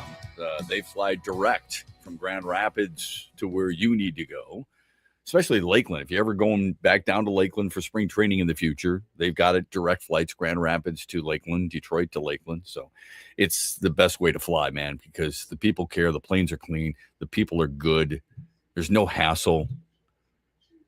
Avello Airlines is the way to go. Welcome back, X's and Bros, Monday through Friday, 6 until 9. You can join us on the chat on YouTube and on Facebook and on X as well. One of the better stories, I said this earlier, Gary Woodland won the Houston Open. And he won it by 5 shots, and it was an awesome display. I loved what Ming-Woo Liu did. He just stayed back and let Gary Woodland take the 18th green. It was pretty classy thing. This is Woodland after the tournament, considering what he's gone through. Listen to this.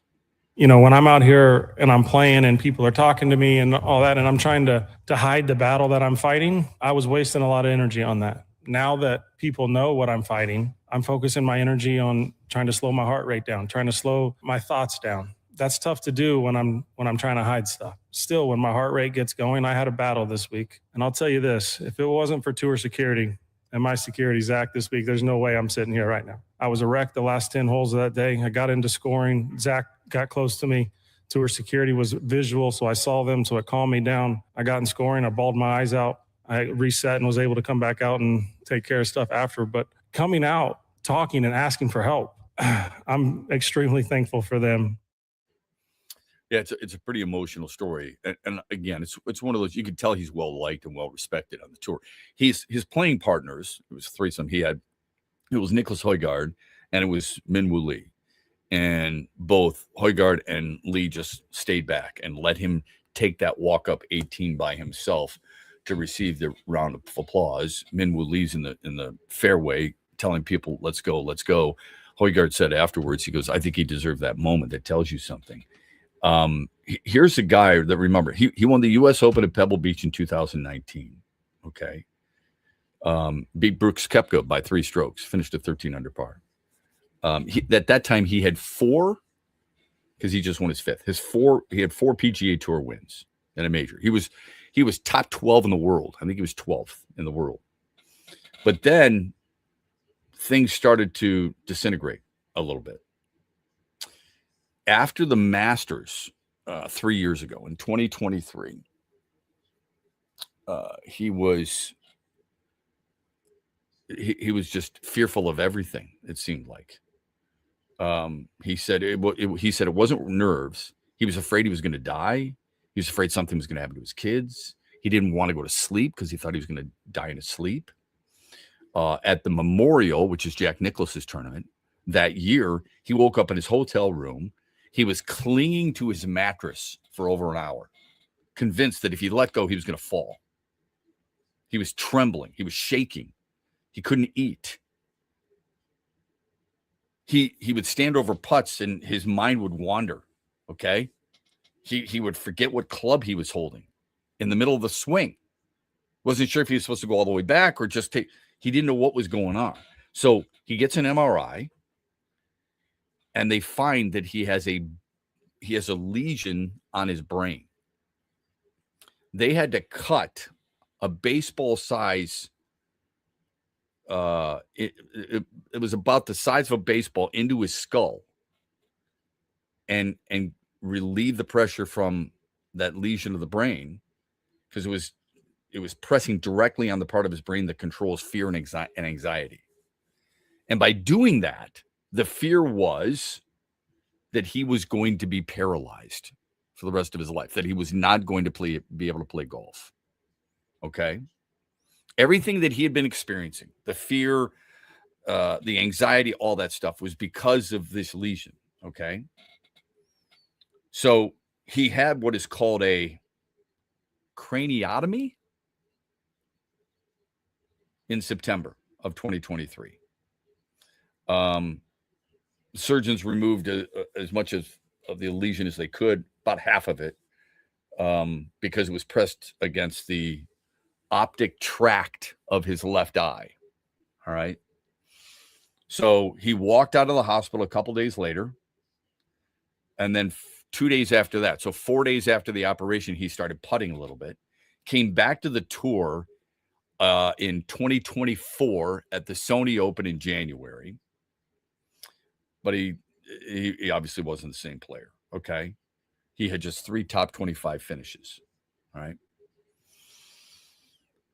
Nobody knew what he was going through. Brain surgery, the recovery. He had been diagnosed with PTSD.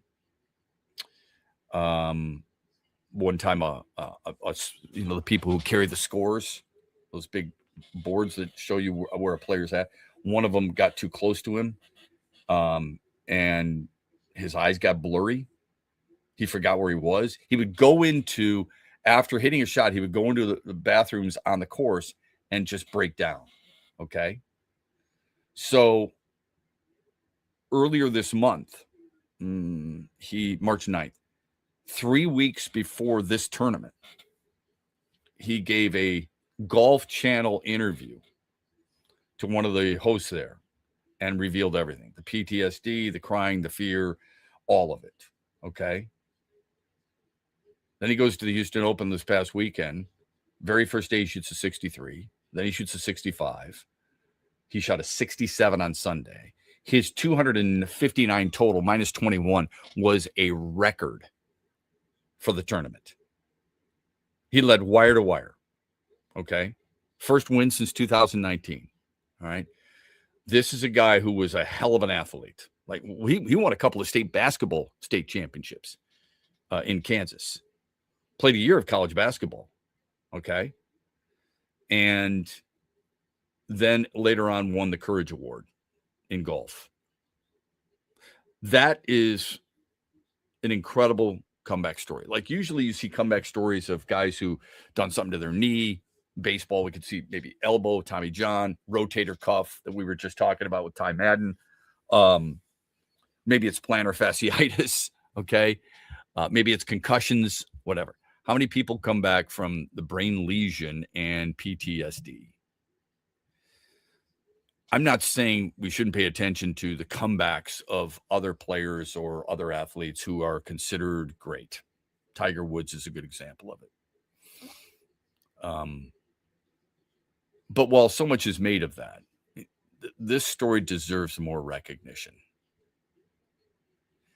The emotion, but the way people on tour, the people who compete against him on a regular basis, and the respect that he has from them is pretty impressive. More than pretty impressive. It's deeply impressive. Because think about it. The hardest part of his recovery or his comeback, it wasn't physical. It was mental. And the mental part, or what we consider to be widely viewed as a mental part, was impaired because of a lesion in his brain. It affects your brain. So you're really trying to come back in a lot of different things. That guy was living through hell, and nobody knew it. You're just watching him hit golf balls. You're like, what's wrong with this guy? You know what I mean? It goes to show you that there's a lot of people who are going through things that you just don't know about. And Gary Woodland is one of them. And he's widely considered one of the best dudes on tour. Has he made it all the way back? It sure seems like it, but I can tell you this. He had a ball speed off the club of 196 miles an hour. That drive traveled 360 yards. Okay? That's 5 miles per hour faster than Bryson DeChambeau, who averaged that a year ago. That is an awesome story. And by the way, he also uses a driver that doesn't get as much loft. It's back-ended. It's back-weighted rather than front-weighted because everybody wants the spin. Everybody wants the loft, not him. Just winds up and rips it. It's awesome. Maybe he's your hero. Maybe somebody else might be your heel. Whatever the case, we welcome it here on X's and Bros via the text, Sports Radio 21,000. We'll get to ours when we come back after this, brought to you by Avello Airlines. Hear that? That's the sound of saving a good deal more when you shop with M-Perks at Meijer. Some delicious Cosmic Crisp apples, money saved. Meijer Essential Paper Towels, that's money saved.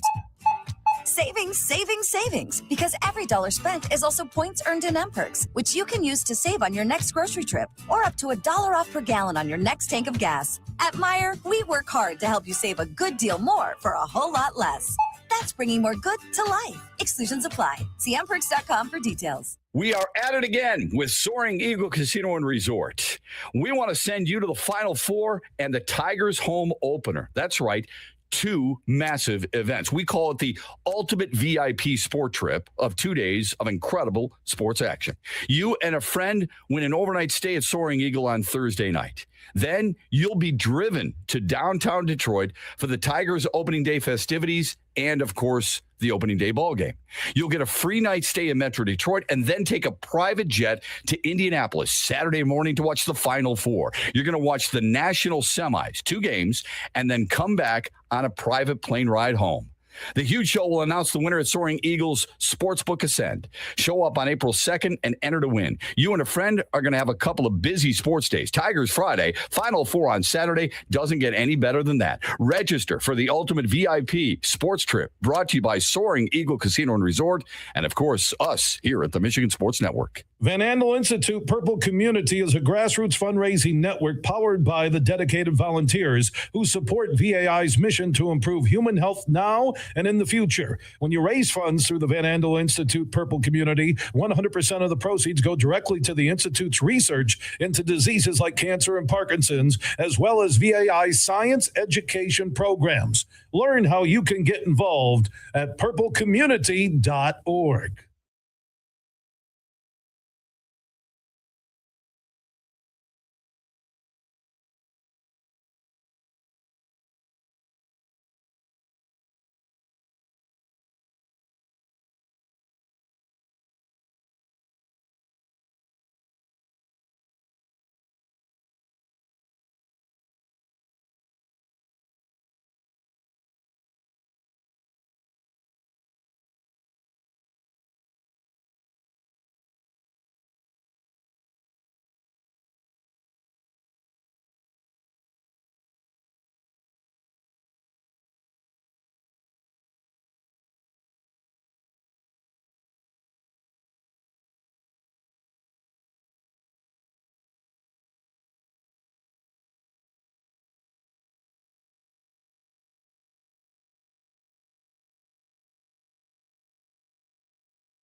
Monday, 8:18, we do Hero and Heel, the best and the worst of the weekend on your gauge, okay, how you see it.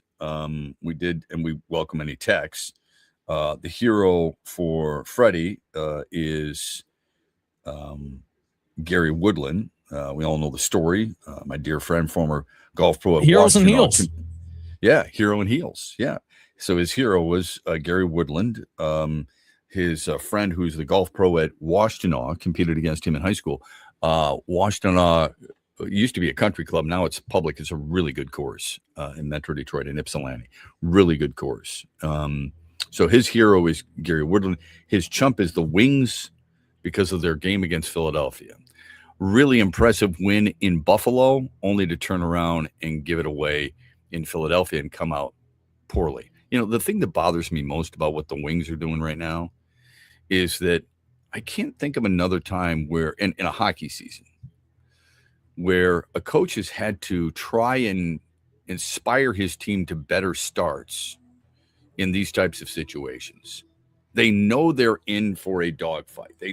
You knew that going in. Anybody who follows the NHL, so these guys are a hell of a lot closer to it than you and I are. They're a lot more knowledgeable about it. So they knew that the Atlantic Division was going to be tough when you got Tampa and you got Montreal and you got Boston, and you got Toronto and Florida, who is the two-time defending Stanley Cup champions, even though they've struggled this year. I'm talking about going into the season. You thought Ottawa would be a little bit better. Hell, some people even thought Buffalo would be a little bit better, but not this much better. So you knew it was going to be tough going in. On top of that, you had in the East, you had Carolina, and you had some other teams that you knew were going to be pretty damn strong too. Okay, on Pittsburgh, I don't know how many people thought the Islanders would do what they've done so far with 89 points. How Detroit has come out so poorly in some of these games is beyond frustrating for most Red Wings fans. And as it stands today, their 86 points are second, 2 points back of Columbus for the number 2 wild card in the East. They do have more wins than Ottawa, and both have played 73 games. So that's his hero and heel for the week, and good ones. Look, the hero could easily be Dusty May in Michigan because of what they were able to do. I get why some people would say that. He's the 4th coach to ever lead multiple teams to the Final Four. Rick Pitino, John Calipari, Kelvin Sampson, and now Dusty May. They're the first team in the NCAA tournament history to win 4 games by double digits and scoring 90 in each. But that's not my hero. My hero is Dominic Smith. And you might go, Dominic Smith, what the hell? Well, he's the Braves designated hitter. All right. 2 weeks after he lost his mom to cancer, he celebrated with perhaps the most dramatic moment in his career. He hits a walk-off grand slam in his debut with Atlanta. He's the first player in Major League Baseball history to do that, according to Elias. And the Braves beat the Royals 6-2 over the weekend. Simply amazing. The support he's received was big. Teammates were awesome as well. But for him to do that, and on a 3-2 pitch, after what happened with his mom, I mean, things like that, there's some divine intervention there. He's my hero for the weekend. How about you? My hero is, I will tip my cap to Brad Underwood. He worked his way up through Division I programs, spent 2 decades as an assistant chef before finally getting his first head coach start at Stephen F. Austin, then a brief little stint with Oklahoma State before finally joining Illinois in 2017. He says it's his dream job. What else is he supposed to say? I don't know, but I believe him. He's had a handful of underachievements and disappointments, but he is finally going to the Final Four, something they hang banners for in this sport. And I mean, Shep, this is easily, of my opinion, easily of the 4 teams that made it, the least likely. So that's a coaching job well done. I tip my cap to Brad Underwood. You know, so there's a couple things. He also played at a place called Hardin Simmons, which I've never heard of. Me transferred to Independence Community College and then went to Kansas State for a couple of years as a guard.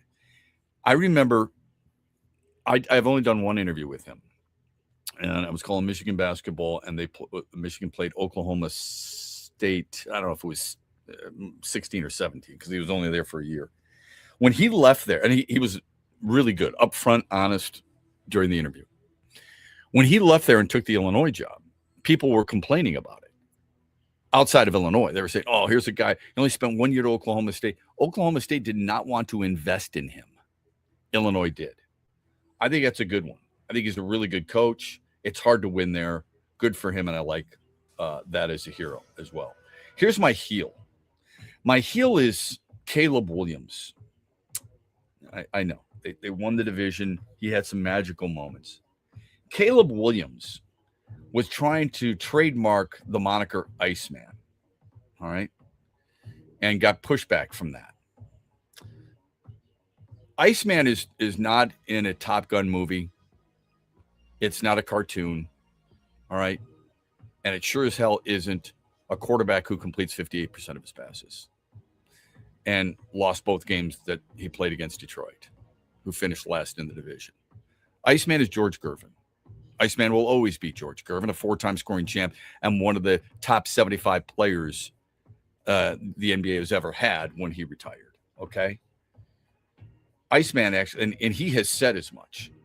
He has said, look, I've been the Iceman for 40-something years. I never thought anybody would try and trademark it. He kind of knocked me out of the box because Caleb Williams in the middle of this month tried to used an application to patent and trademark Iceman, the nickname. Talk about lack of self-awareness. My God. No kidding. According to the trademark application, goods and services related to the name included athletic sporting goods and equipment, water bottles, T-shirts, sweatshirts, jerseys, hats, eyewear, and everything. On March 20th, Gervin's interests filed 2 trademark applications for Iceman and Iceman 44. I don't understand how Iceman, George Gervin, didn't do this prior to.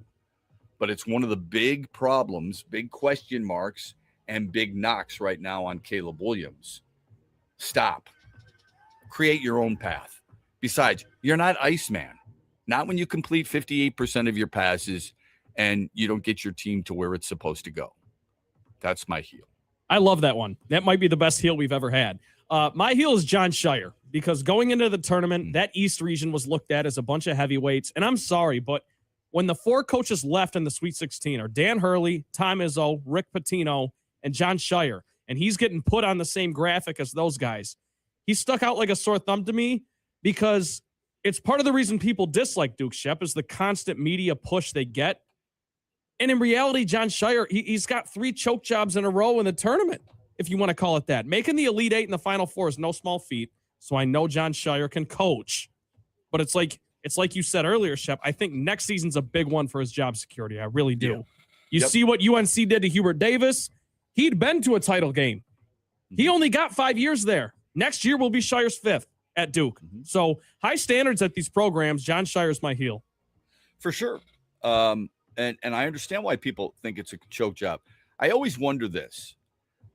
Why does the pass from a freshman that was knocked away, why is that on the coach? I mean, do you think they're not saying hold on to it? Do you think they're not telling them what to do? I was going to ask you that question. I'd like to think that John Shire in the huddle was saying, guys, there's 10 seconds. Look at the clock. We don't even need to get it across half court. Right. So maybe that is on Caden Boozer, but because he took accountability, not saying Shire didn't. I just wanted to shed light on John Shire in the big picture. No, I think you're right about that. I do wonder, I mean, what about the other coaches on that graphic? You know, Bill Self constantly getting knocked out in Sweet 16. Rick Barnes. Where are they? Never been to a Final Four? He's never been to a Final Four. I'm not saying you're wrong because I think you're right about John Shire. It's just, and I said earlier, he's going to have a hard time living it down. What about all the other coaches that haven't been to that championship or won a championship? Mark Few gets talked about a lot, hasn't won the big one. Right. Where has it been for a lot of these big name coaches? Matt Painter, I think, is a really good coach. Where's the championship? It's not easy to get. All right, when we come back, interesting article in a local newspaper about the Lions. We'll have that on the other side of X's and Bros here on a Monday morning, brought to you by Avello Airlines. Van Andel Institute Purple Community is a grassroots fundraising network powered by the dedicated volunteers who support VAI's mission to improve human health now and in the future. When you raise funds through the Van Andel Institute Purple Community, 100% of the proceeds go directly to the Institute's research into diseases like cancer and Parkinson's, as well as VAI's science education programs. Learn how you can get involved at purplecommunity.org. The Freddie the Pizza Man Foundation is dedicated to providing support to families and Michigan schools touched by autism. We invite you to join us in supporting these families and schools by making a donation at freddythepizzaman.com. With your donation, you can help provide essential resources that can make a real impact. Visit freddythepizzaman.com to make a donation and to learn more about the foundation's mission. That's FREDI thepizzaman.com. Together, we can make a difference. Huge here for Josh Garvey and his team at Dorn Mayhew, West Michigan. Now they continue to grow. They got their worldwide headquarters in Troy, Michigan on the east side of the state. They are worldwide. They are the leaders when it comes to accounting, CPA, and business needs. Simple and easy. Just Google Dorn Mayhew.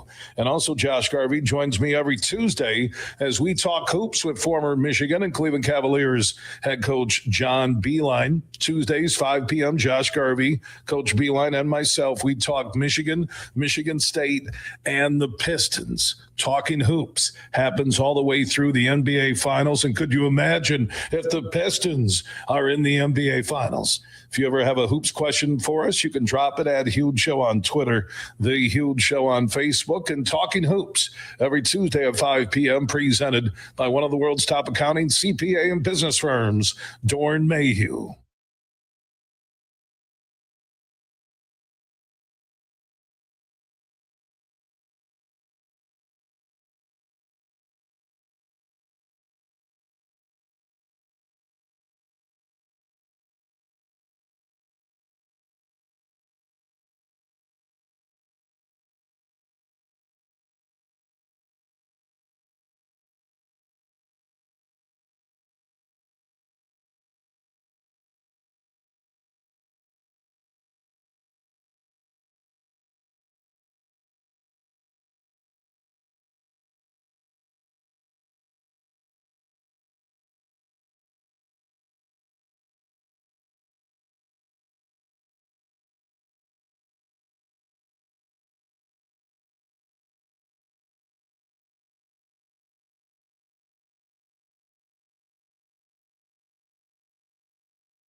35 after the hour. Welcome back, X's and Bros. Monday through Friday, 6 until 9.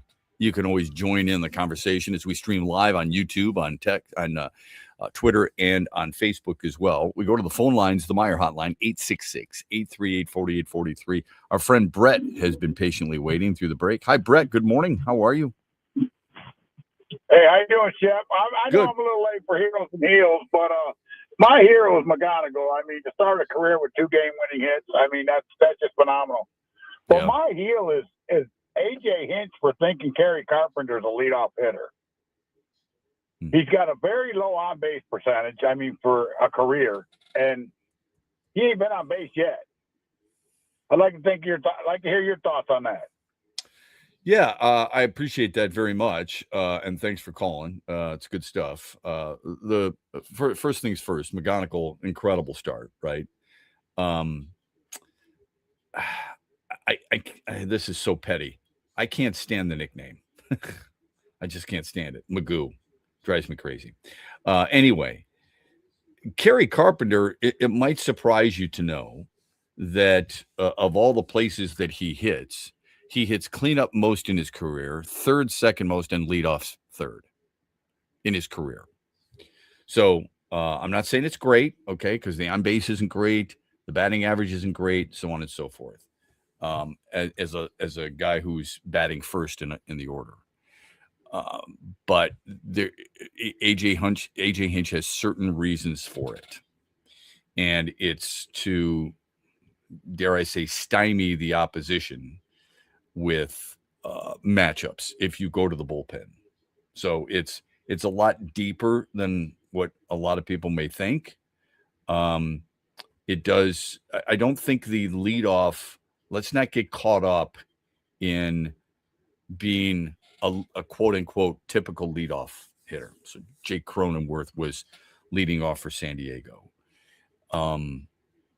You try to get the most at bats for what you would consider your best hitters near the top of the order. It's not your typical, hey, here's, Willie Wilson leading off. This is Ricky Henderson leading off. This is Lou Brock leading off, or whatever. A lot depends on, can you get on base? But to your point, and I think you make an excellent point, Brett, he's not a guy who has a high on base percentage in that position as a leadoff guy.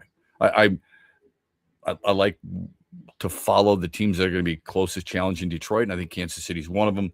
Kansas City picked up their first win. Maikel Garcia led off. I don't think he's your ideal leadoff guy either. Ronald Acuna led off for the Braves. Would you have envisioned him as more of a 2 or a 3 hitter? So I don't think let's not get caught up in who we think is our typical leadoff guy. When I was a kid, Ron LaFleur for the Tigers. I'm not saying you're wrong here. I'm just saying it's not obvious all the time. But to your point, I mean, it's hard to argue when he hasn't done anything so far. It's 3 games. I'm not going to make any judgments whatsoever in baseball through 3 games. Dodgers had to come back and win all 3 of their games. Does that mean they're a team that struggles out of the gate? No, it doesn't. Not to me anyway. But I understand why you're saying that, and it's not it's not your prototypical leadoff guy. I will grant you that. Who is? My question would be, if you don't want him leading off, and I'm not saying you should, I'm going to ask you, who do you think is a Tigers leadoff guy? Is it Gleyber Torres? Is it Colt Keith? It's not Riley Green. It's not Spencer Torkelson. It's probably Kevin McGonigal, isn't it? I said that before the season began. I know a lot of people don't listen to the show, but here's what I said. I would not be surprised. I wouldn't even hesitate to bat him at the top of the order. I said he's going to see pitches. He's going to get on base. He's going to work into deep counts. He will be your leadoff guy at some point this season. Now, you're probably, and I said this too, you're probably not going to do that right out of the gate. I said I would envision him batting somewhere around 7th or 8th. Where is he batting? He batted 6th on Saturday. And he struck out 3 times. If Kevin McGonigal were your leadoff batter, would you have an issue with it? Most people right now would say no. But if he struck out 3 times in the leadoff spot, why are you batting in the leadoff spot? Okay? So I don't know who else you want to bat in the leadoff spot. Matt Vierling has batted in that spot, and people didn't like that either. They don't have your traditional leadoff guy. Let's bring in a friend of ours, a guy who's got this big event taking place Thursday 3 to 7 at Soaring Eagle Casino and Resort and their sportsbook Ascend. That's got one of the best burgers you will ever try there. I'm telling you, it's awesome. Bill Simonson, The Huge Show, Monday through Friday, an award-winning show, 3 to 7. They are going to draw. We want you to register, and he will draw the VIP sports package. You're going to go to Detroit. You're going to watch opening day. You're going to spend the night in Metro Detroit, and then Saturday, you're going to fly on a private jet to Indianapolis and watch the Final Four, and then come back on that private jet. Billy joins us here on X's and Bros. Good morning, my friend. How are you? Hey, good morning. Following up with your caller about the leadoff hitter, I think eventually it will be McGonigal. That's just my guess. He's got some wheels, lefty, can get to first. I know he strike out 3 times in the third game, but like Vanderwall said, he said the key for McGonigal will be once they get the book on you, can you readjust as a rookie hitter? But I'm so pleased with the Tigers and their bullpen depth, which you talked about, which no one has discussed. Their starters, I think they can navigate, which is kind of strange to say, a couple of weak spots in their lineup. But, man, I'm all pumped up. Michigan in the Final Four, Tigers home opener after the nice start in San Diego, and that giveaway you just mentioned Thursday at Soaring Eagle. People have to be present to win, but I think it's going to be insane now with Michigan. Well, Michigan in the Frozen Four as well, Billy. Is John Shire and Duke a choke, or is that UConn making a play at the end of a game? Choke. Your players got to be instructed what to do, and the younger boozer, there was no need to. You just dribble till they foul you, or the clock runs out. And I didn't even know it looked. It didn't even look like UConn was going to foul. Like Hurley has that shock look, like we won, like he thought it was over or something. And it was a player mistake. And again, it's up there with Weber in the timeout. It'll be remembered forever. He didn't even have to dribble. He could have just held the ball. That's Come to me. Held the ball, and if they did foul you with 4/10 left, it's game over anyways, right? That's right. Either way. That's right. The chances of you getting a shot off, you can do that with 0.3, but the chances of you making that shot, just simply incredible. All right, last thing, and I know you're going to talk about this afternoon, and then we'll let you go. Free Press, really good article by our friend Dave Burkett, who had a talk with Rod Wood, because he's down at those types of meetings. There's always meetings, right? But this is the spring meeting at the Biltmore Hotel. Tough place to have a meeting, right? On Sunday. And Rod Wood was talking, the reason they're not in the Max Crosby or Trey Hendrickson situation is because what they're doing is they were spending judiciously in the offseason, and they want to sign their guys. Do you agree or disagree with that mindset? And why would you talk about being cash strapped if you're a member of the Lions front office? Hey, Brad Holmes brought that same stuff up last week, and it seems to be the company line. I haven't read Burkett's story, and he's one of the great insiders when it comes to the Lions. I just think they know the public temperature right now, and they're trying to think we're going to buy it, which is a critical mistake in Detroit or with any professional team, that your fans aren't educated, knowledgeable. This building for the future, you build for the future when you're 0-16, 2-15, and you got a franchise young quarterback, and you're building for the future. Pay our guys now when they've won playoff games, Shep. I don't agree with it. I think, you win the NFC, you get to a Super Bowl. Hey, Lions never been there. I'm okay with paying everybody. But you have time. You have franchise tags. You have things you can do that can help you win now. And this building for the future and enamored with taking care of your own guys because you want to be a front office. It's kind of like what the Tigers were doing. Mm-hmm. But then all of a sudden, hey, we got to sell $189.99 stream package. Hello, Mr. Valdez. Hello, JV. Okay.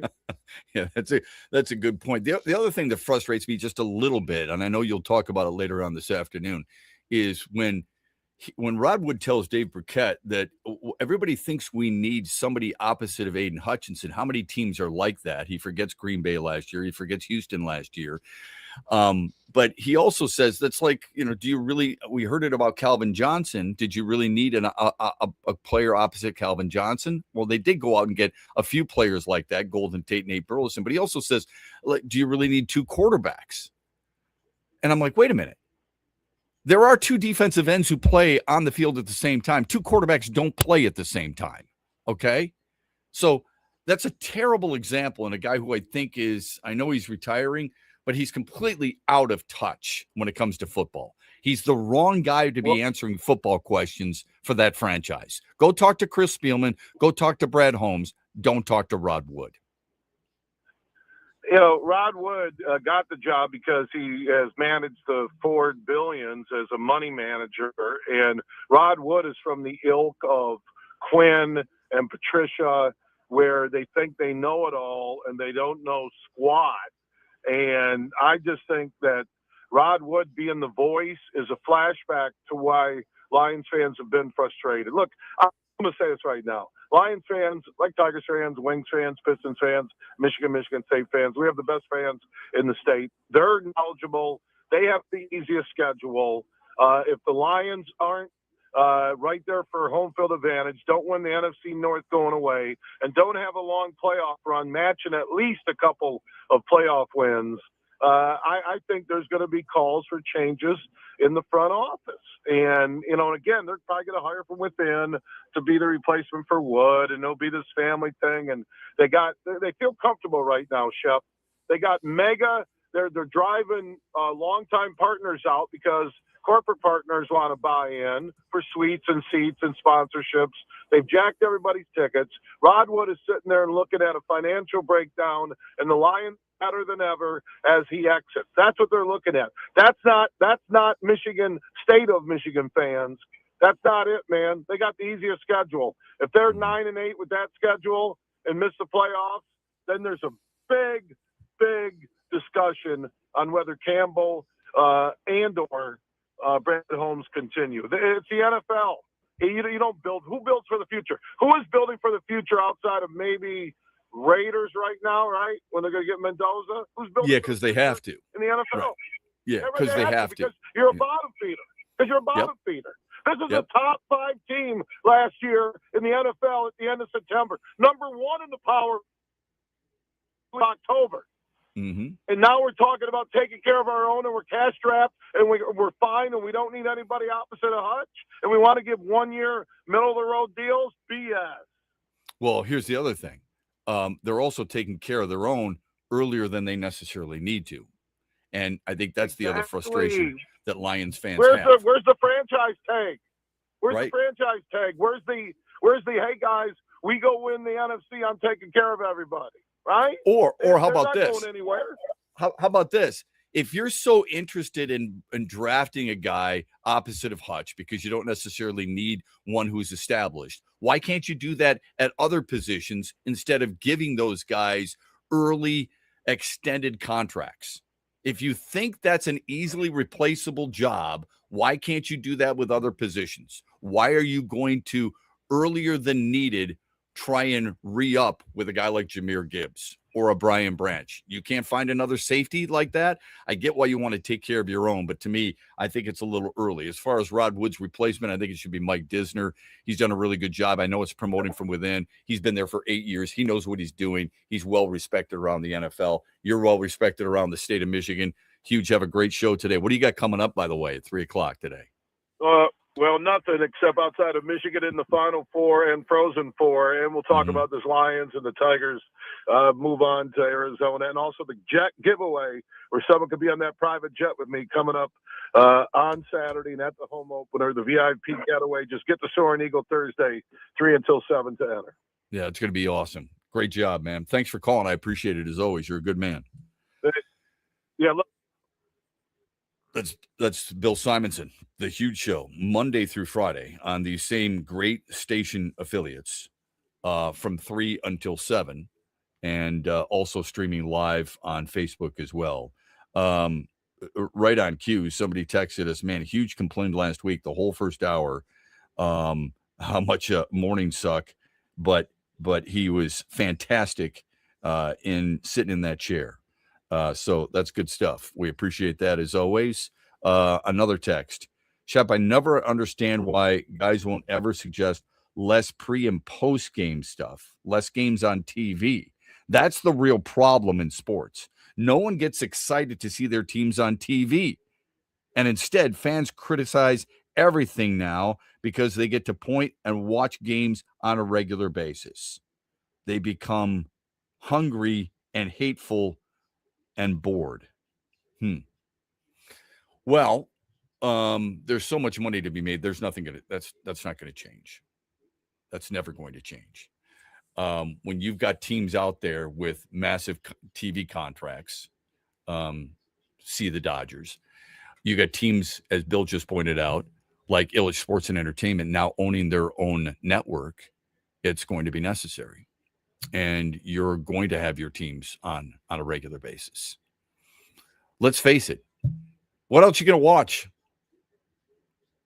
You going to watch Marshalls? No. Every show on television is about the FBI, Law and Order, CSI, all this other stuff. Click. No, thank you. Sports is the best reality TV, and it creates emotion. It spurs all kinds of anger, yet happiness, sometimes at the same time. You're going to watch, and they know it. We hope you listen to The Huge Show later on today, 3 to 7, Monday through Friday. We hope you give us a